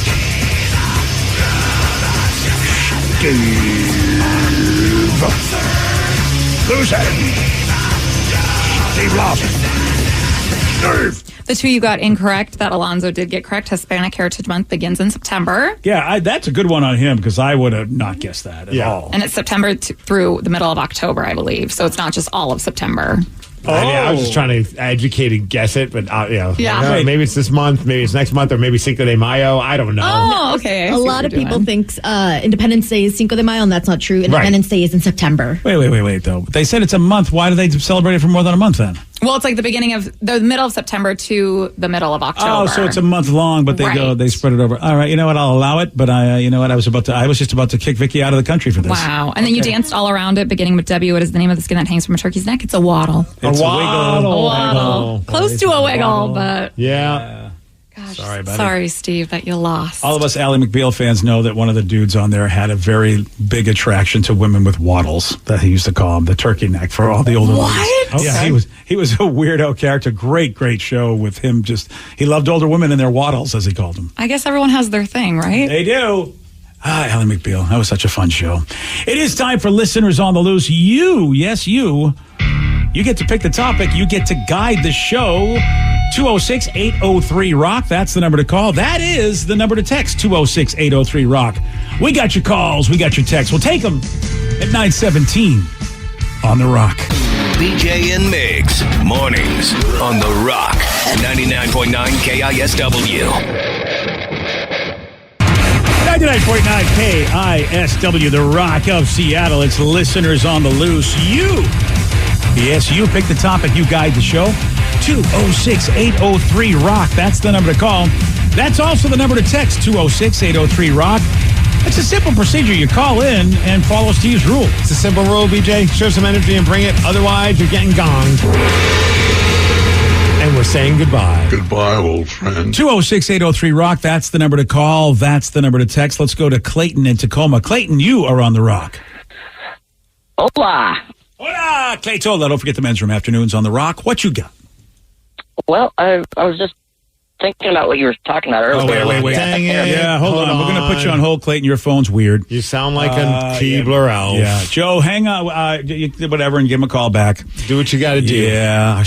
That's a great phone system. I love how it works, and It's I don't know. top notch, BJ. Yeah, I don't understand that. But anyway, 206-803-ROCK. That's the number to call and text. Well, I'm glad that we got through that call because this is an important text. Hey, BJ, what's your thought on the Rock's Tequila being one of 10 brands to ever crack the 1 million cases in annual sales? Did you see his Instagram post? There. Yeah, of course he has an Instagram post. Well, of course he would. Why wouldn't he? One of 10 companies. It's a shock that a guy that has an amazing amount of money, amazing amount of publicity, and a skillion followers is able to sell a lot of something. Skillion, only 370-something million followers. I'm happy for the company. But this is one of those instances that people talk about that if you're born into money, not that he was, but if you have a bunch of money to work with. $7 to his name, BJ. I understand, but any moron in his position now could do a business because you have the money to get all the right people and do all the right things. Look at all the celebrities that have put their name on some kind of alcohol and are not doing this. I don't think any of them are as good as popular as he is. I don't know. I'm trying to think of like other celebrity ones that have not done as well. I mean, I don't know if Matt Damon is nowhere near Affleck's. Neither one of them are like The Rock. I hate to give The Rock credit, but Matt Damon and Ben Affleck. First of all, they are not on the internet as much as The Rock, and they're not as like mainstream popular as he is. It is funny that I'm looking at his. If you want to realize that, hey, not even if you're The Rock, you still have haters. Man, the comments are just savage on some of them. Really? Yeah, people. It tastes terrible, mana, but salute, bro. Oh man, that person. That's amazing. So many people are now completely drunk, liver failure, car wrecks, domestic violence. So much good for society. Okay, why don't you shut up? Yeah. I mean, I get that we have a huge addiction problem when it comes to certain things in life, but not everybody is addicted and not everybody has horrible things happen to them because they have a beverage. I hate that kind of attitude. Recoup all that lost Black Adam money. Okay, that I agree with. Yeah, they're 100% right. Black Adam was a pile. I do have to give a shout out to him because he did post something else where it was like a picture of the Terramana Tequila campus, a new distillery, and somebody like called him out saying, hey, you're making millions off of people in my home of Mexico. What are you doing to help the people in Mexico? You're giving back to the community. You're just taking it all for yourself like everyone else in the past. Thank you. And he responded with a really heartfelt answer of like what he's doing in the community. What is he doing? I don't know. I don't want to read all that. Oh, okay. I thought you had thumbnail. I gotta find it now. It's there's like a bunch of replies on this, but like he did give like a list of things and the that he's doing. Okay. Yeah, and it was just like, but he also like because a lot of people were beating up that person for what they wrote, and he's like, no, I appreciate that question. I'm going to say this. So the people who say that, if you have an iPhone in your pocket or you go shop at any particular department store, you just can't throw stones. You just cannot. I mean, when people go, what are you doing for blah, blah? Well, let me ask you, do you have anything at all that you have that might actually be made in a place where people might not be getting the best who manufacture that? Mm-hmm. I know I can't throw stones. I know what I have in my pocket. And I have and hey, it's buddy, not a banana, I tell you. But I'm very happy to see you.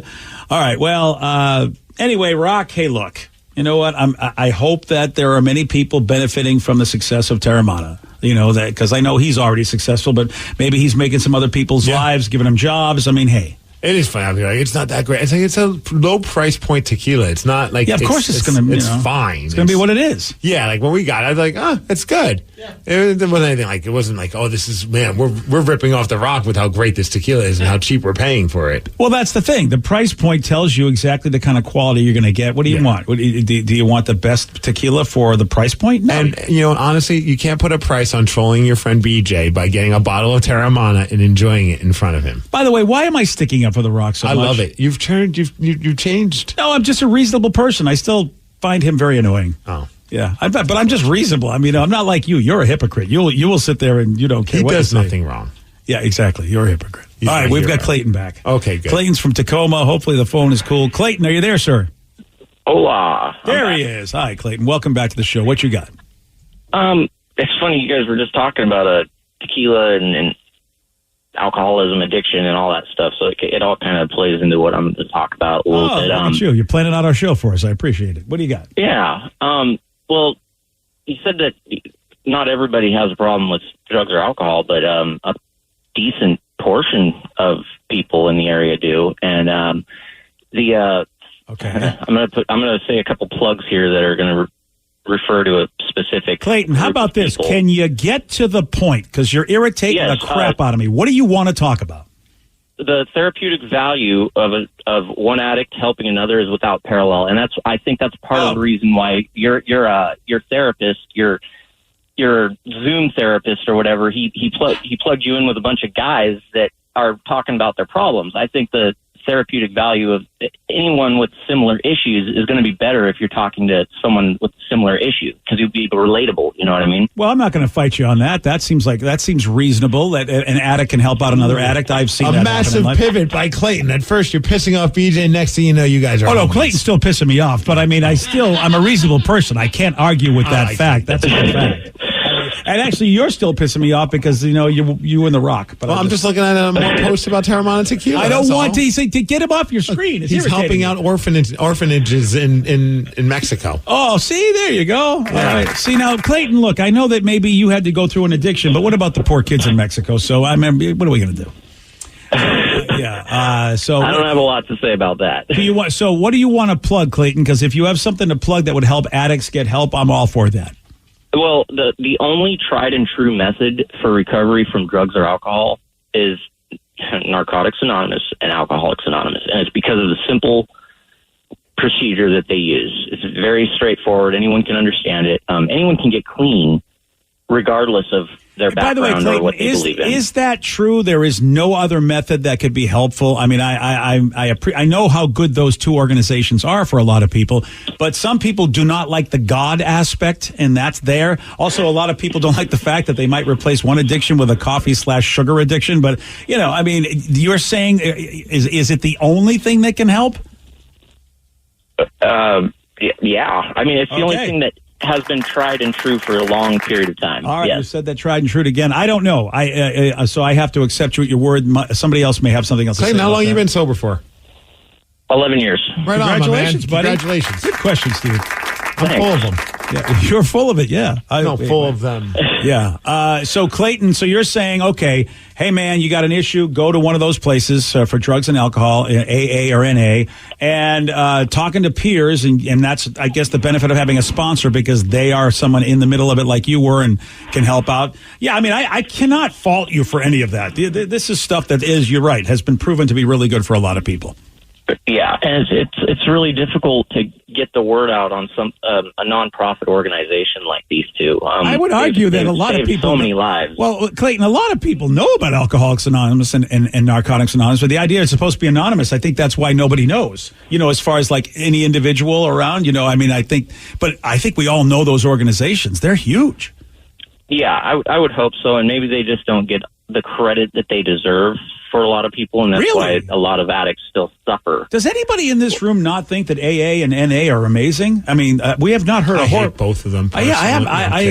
I mean, Clayton, I appreciate you wanting to bang the drum, but well, Steve hates both of them. But again, he's all about the rock, Yeah, I didn't want to go. I mean, me and my wife both got clean against our will because of the way the program works. Like my wife didn't even want to ever get clean. How do you get clean against your will? Was it the government? Like you were ordered by somebody? Well, for me, yes, but for her, it was more like it's kind of like one of our little mottos is you can get clean and stay clean even if you don't want to. Is another one of your motto is you don't know how to answer a question directly? Is that another motto that you have? How did your wife get put in? It's over. All right, there we go. Both of you, there you go. Yeah. You guys should have this offline conversation. I'll get his number. I would, yeah, you guys right. can talk. No problem, buddy. Yeah. Appreciate that. Who'd you gong, me or him, though? Both. No, that's not right. I don't want to be considered gong. I'm fine. Him. I gonged you. No, that's not what I want. I thought we were done, and then you asked another question. We had a good moment of closure, and then you kept going. I protest that you had to have gonged it. No, not I gonged you. I didn't ball gag you. I could have done this. The BJ ball gag. Now shut up, BJ. I just gonged you. I didn't ball gag you. I think that I would like a further review. I mean, I want to take this to arbitration. All right, we can check the tape. I would like to. I feel. I'm not saying you didn't do it. I'm saying closure. You kept going to him. I was erroneous. I just think it's an erroneous gong. That's all. Okay, fine. It is listeners on the loose. You pick the topic. You guide the show. I would like a couple of umpires from MLB to go over that tape. What's this whole thing about sugar you were talking about? I'm throwing a challenge for you. I wouldn't mind a donut. Oh, dude. Well, they got candy over there. Over where? Where Frankie always keeps it. She got brand new stuff. That's what's up, Frankie. Yeah. Not that I would know about that because I don't ever go over there and eat that stuff. More of your calls, more of your texts. 206-803-ROCK. We'll take him at 9:33 on The Rock. BJ and Migs, mornings on The Rock, 99.9 KISW. They called him the most powerful man in Hollywood, and he really was for decades.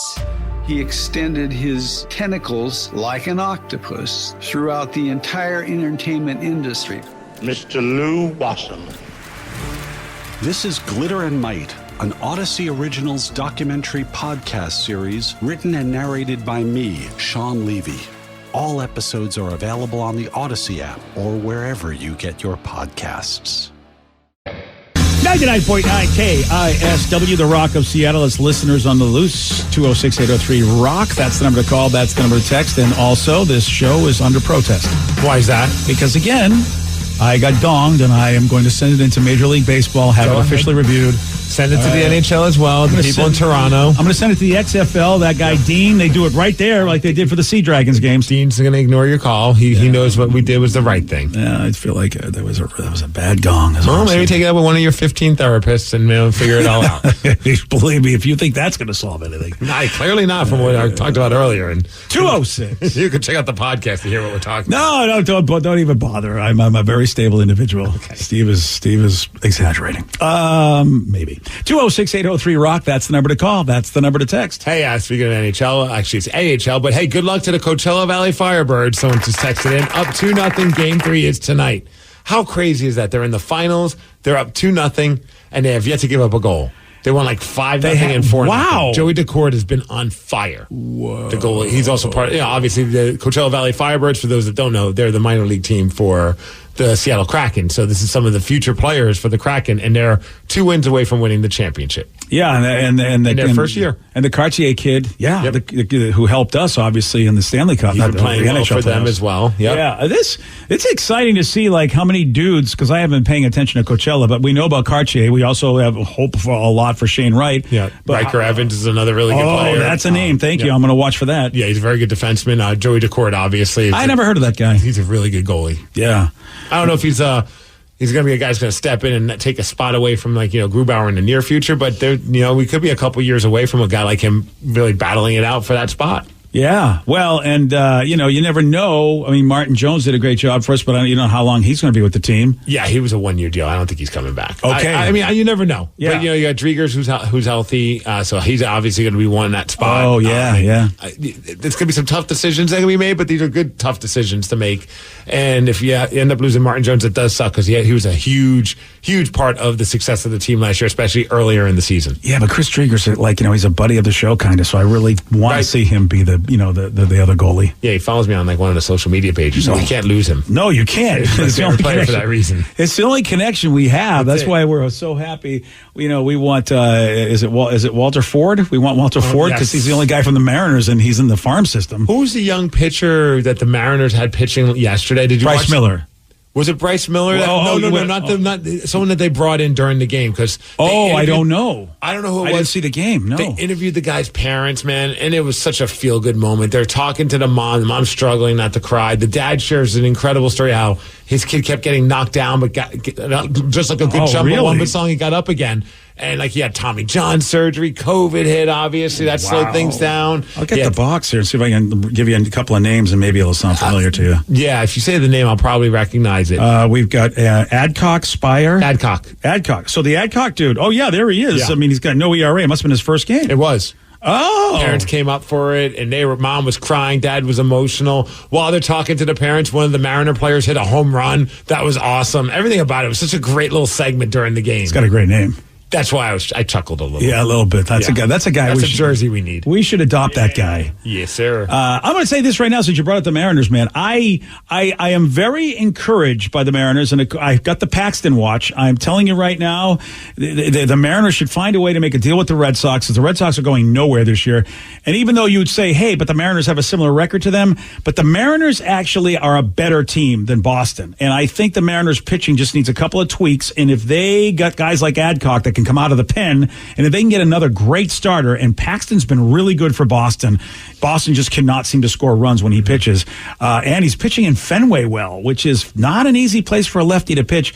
I would love Big Maple to come back, love Adcock to be the guy. Then you're going to have a better pitching staff. We have a top-notch defense right now, and our hitting is always going to be what it's going to be. We know that. It was the same way last year, and we still found a way into the playoffs. The bats come alive when the weather gets better. Yes. So I've got the Paxton watch on. We know he's done it before here, and he's only got a 1-year deal with Boston, and that means they probably will let him go. And who knows? Maybe you can get him for nothing almost. Oh, someone just said, hey, my name is Tyler. I'm now the official Gong justification lawyer for about 48 seconds. Upon listening to the replay, the accused erroneous Gong should have been downgraded to a justified Gong. While talking to the guest, proper closure was given to the heated conversation. When Steve continued the question, it became a justified Gong. Sorry, Steve, your punishment is a shot of the Rock's liquor.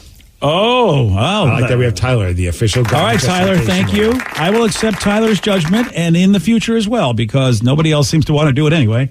Oh, so I want to know, hi, Danny, did you have a good time over at Astoria? Did you go check out the Goonies house? We did go check out the Goonies house. We went and saw all the Goonies things. It was awesome. Did you do the truffle shuffle in front of the Goonies house? Yes, I did. Lily did not. So they're was she embarrassed by you? Oh, yes. They're not chasing you guys away out of the Goonies house? No, they sold it, man. Yeah, I see a lot of people. Our buddy Tony used to be in window pane. Tony Abreu, he took a picture in front of the Goonies house as well recently. Yeah, they recently sold it to some new owners, and the new owners are big fans, and they welcome everyone to come by and take pictures and whatnot. Isn't that right? Because then the neighbors now are mad at the new neighbors because of the Goonies house. I can imagine so. Picture of Danny and Lily right there. Yeah. Yeah, really what needs to happen is that they need to buy the two. Somebody needs to buy both houses, one on either side, and that way nobody can complain anymore. Just turn it into a giant complex. I was going to turn into a giant gift shop. Yeah. Or, a museum or something, like all of the above, Like make it look exactly like the actual house. Yep. Sean asked him, because he didn't come on this show, right? He's still outside. Yeah, so he's the one that should do that. Yes. Yeah. I mean, Sean, you get it done. You're a Hollywood boy. Get it done. It was really cool to getting to take Lily to Astoria and Seaside. Like we spent most of our time in Seaside just because we were on the beach. That's a fun place to take a kid. But Astoria was really cool because her middle name is Astoria, and she's named after the town. Oh, I never even thought about that. So she got to go to the town with her. That had to be fun. Yeah. We got to take a picture in front of the sign and all of these. Did you get any shirts that say Astoria on it? We did. We got, of course, Astoria, Oregon, and then she, of course, is obsessed with the Goonies now. So she's watched it probably 3 times in the really? last, And she 48 hours. She likes it? She loves that movie. That says a lot for that movie. Yeah. Oh, that's fantastic. Now, I heard that maybe we should probably call CPS on you. Yeah, probably should. Yeah, dude, I mean, Why is that? Well, somehow... making a kid watch the Goonies that many times? No, somehow, as you know, Astoria also has a very, very... I mean, I think it's probably... It looks broken down every time I go through it. Like, who is going to this strip club? And somehow, some way, Danny, how did Lily get involved in this? What the hell's going on? So we were driving by, and Astoria is a small town, of course. Yeah. So we didn't really plan out what we were doing necessarily. So we were kind of driving from one town to the other. Picking things to go check out? Yeah, many times it's like, oh, let's go check out the Goonies jail. And then it's like, oh, we were going to go eat at Fort George Brewery. And then, oh, the Goonies house is on the other side. So we're kind of driving down the main street back and forth. And, of course, Annie's Saloon is there. And it's this big, bright building, and it has a sign outside that has a lady bent over with her hair flowing. Oh, I thought that was just a horse, the bottom half of a horse. That also works too. Yeah.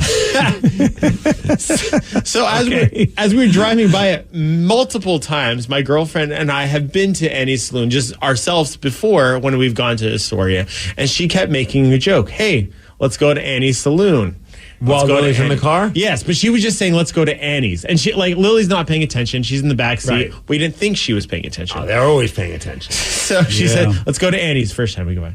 I just make a joke. I just laugh or whatever. We drive by the second time. Let's go to Annie's.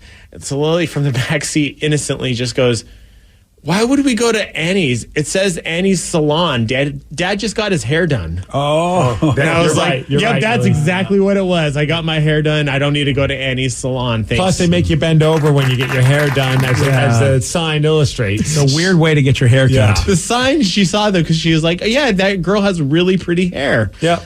That's what she was looking at. And I was like... She's probably just washing. She's bent over as the water is hitting her hair. Actually, a good way to do your hair is to bend over and dry it. Well, that is actually a thing. I had to pull over because Lynn was laughing so hard because of the interaction between Dad, you don't need your hair done. It's a salon. And I was like, yep, that's exactly what it is. And keep thinking that way for the rest of your life. Yes, and then don't bring it up to Mom when you go back home and say, oh, yeah, we went to this... We were outside this place called Annie's Salon. But Dad didn't want to go in because he got his hair done. Yeah. But they kept talking about going in there. We did not stop by Annie's Salon. Good call. But I would like to say, even though it's anecdotal, just a great example, actually, of the fact that a child has no interest and has no idea. Oh, yeah. Even though people are like, oh, my God, the children. It's like... Children don't give an F. They do not care. They have zero care about a sign... or anything like that. Like, it's always so funny when people go on those, like, the children. It's like, the children the adults are making this whole nudity thing weird. Like, children don't even think anything of it in that sense. They're just like, whatever. And there's, I mean, granted it's anecdotal, but proof right there in that situation. Right. Yeah. So maybe, some of you folks just slow your roll a little bit. Such a great interaction, though. And it was a fun trip altogether. So I definitely suggest taking kids down there. Oh, man. Seaside, you know what? You missed the place, I think. Do our buddies still have that ice cream place in Astoria? Oh, Scoop and Frites down there. Yeah. Okay. So you know it. Did you go? Oh, yeah, we did. What flavors did you get? I got London Fog. Lily did not want to try any of the hell is flavors. London Fog? It's like tea. So it's Earl Grey tea. Oh, it's delicious. Yeah? No, I mean, it doesn't really sound great on paper. Well, you ought to give it a try before you start judging. Fair. That is very fair. They do have a bunch of fancy flavors, though, Steve. They don't have necessarily like the normal ice cream. They don't got vanilla? They don't have vanilla. They don't got just vanilla? No. I feel like you got to always have that. Nope. Sure do not. It's Not fancy. even, they have like a fancy name for it. You know how some places it's like sweet cream or something like Vanilla that. bean dream. They had like a vanilla bean mixed with like marshmallow something or other, but it wasn't necessarily just That vanilla. sounds really good, actually. Lily was like, "Nah, I'm out." I'm looking at the pictures. The pictures look phenomenal. Yeah, they're super good. My Good for favorite them, man. is the Hokey Pokey, though. It has it's a sweet cream custard and honeycomb toffee in it. Oh, it's custard too? Custard is so good. I think they make them like every day, so you're not going to get the same flavors every day. Yeah, they change them up a lot. It's a great addition, by the way, to Astoria, because otherwise you just drive right through. Because I'm going to Seaside, so it's like I very rarely stop in Astoria. Oh, there's a ton of stuff in Astoria. It says their shop is for sale, BJ. You can buy it. Oh, really? They're done with that biz? Yep, it says they're ready to retire and pass the torch. They're ready to retire. They're not old enough to retire. These sons of bees must have made some cash. As I say, depending on what's in your bank account, you are old enough or not old enough to retire. Man, that would be kind of a fun job to have, just to own one of those places. But Here's your chance, man. Yeah, but then you got to get people to work, and I understand that nowadays it's hard to get people to work. Well, you make your kids work here. Just make them work there. Exactly. Work is not exactly the word I'd use for what the children are doing here, Danny. Oh, gotcha. Okay. All right. Well, they're here. Exactly. If I had my kids at an ice cream shop, especially Joe, I'd drown him in ice cream if I had to work with him in an ice cream shop. What are you talking about? He do a great job. They'd be really popular with the ladies. They'd all come. I love the look at BJ's giving me. Like, where are you going? And how are you going to prove that he'd do a great job? Do you not work with this guy? Is this the same guy? Yeah, I talk to him every day. Do you really? Yeah. Yeah, it seems like they're long conversations. Well, they're under a minute because of Pete Migs. Yeah, exactly. There's a time limit to these conversations. If I only had to talk to my kid for a minute a day, we'd have a we great get a life. lot accomplished in that minute. I tell Yeah, you. good for you. Yeah, we do. All right. You know, an ice cream scoop's about the same size as a White Claw. Okay, I know we can't. Yeah, just get him drunk. He'll serve ice cream to everybody. This is not a good idea. All right, fine. Thank you. I guess you guys won't be buying that ice cream. I would love to own an ice cream shop. You would also go out of business. Fair. Yeah. But I'd go out in a blaze of glory. Yeah, you would. Yeah. It'd be like a week later, ice cream shop for sale. Wait, nope, now it's bankrupt. You can get it for like $1. All right, well, we have a big question that has to be answered, and it has to be answered stat. What do Ryan Castle and a prank have in common? Well, you're going to find out at 9:50 on The Rock. BJ and Migs, mornings on The Rock, 99.9 KISW. And now, the Ryan Castle question of the day. What do Ryan Castle and a prank have in common? Starts with a P. Every day. Oh, yeah. Hey. Yeah. I see what you Now, that's the kind of world-class comedy you get here every day from 10 a.m. to 2 p.m. You're welcome. Oh, one texter said Steve loves to pull both. Yeah, he does. Yeah. Can you rub a prank? Because he does that, too. Watch it. Oh, okay. Can you tickle a prank? Yeah. Yeah. I don't know what to say about this marketing professional named Marchie. She's going viral on TikTok for a prank that she pulled on her office after being laid off. She's 25. She printed out a ton of images of herself, and there were speech bubbles where she'd be saying various things, and she stuck them everywhere in the office to show that she'd never actually leave. I can't imagine why they would have let her go. Yeah. She numbered these and then just left them out, like a couple of numbers out, so that they would think, okay, where's number 7? I can't find 7. I kind of like this. I mean, it's clever, but she's obviously nuts. Yeah. I feel bad for anybody who's ever broken up with her, though. I know. Could you imagine what kind of prank she pulls on them? Yeah. Pranking you from outside your bedroom window at night. Right. Maybe if you put this kind of initiative into your job, you wouldn't have got laid off. Ryan Castle, well, he's put no initiative in this, but it is a 12-pack. And yet I'm still here. Yeah, there he is. BJ and Migs, mornings on The Rock, 99.9 KISW. Today's podcast was brought to you by Travis Gagne, bankruptcy attorney. Here's another question from a listener. If I file for bankruptcy, do I have to appear in court? That makes me nervous. Going to court is never something that's easy to do. However, when you file bankruptcy, you usually only have to attend one hearing at the courthouse. Of course, I'll be there with you. And when you go to court, it's not before the judge. It's actually with the trustee or the trustee's attorney. One of the things that's critical in a bankruptcy is that you give your attorney and the court all of your information. You list all of your assets and all of your creditors. That's what we're trading for your discharge, is your true and honest disclosure of your assets and liabilities.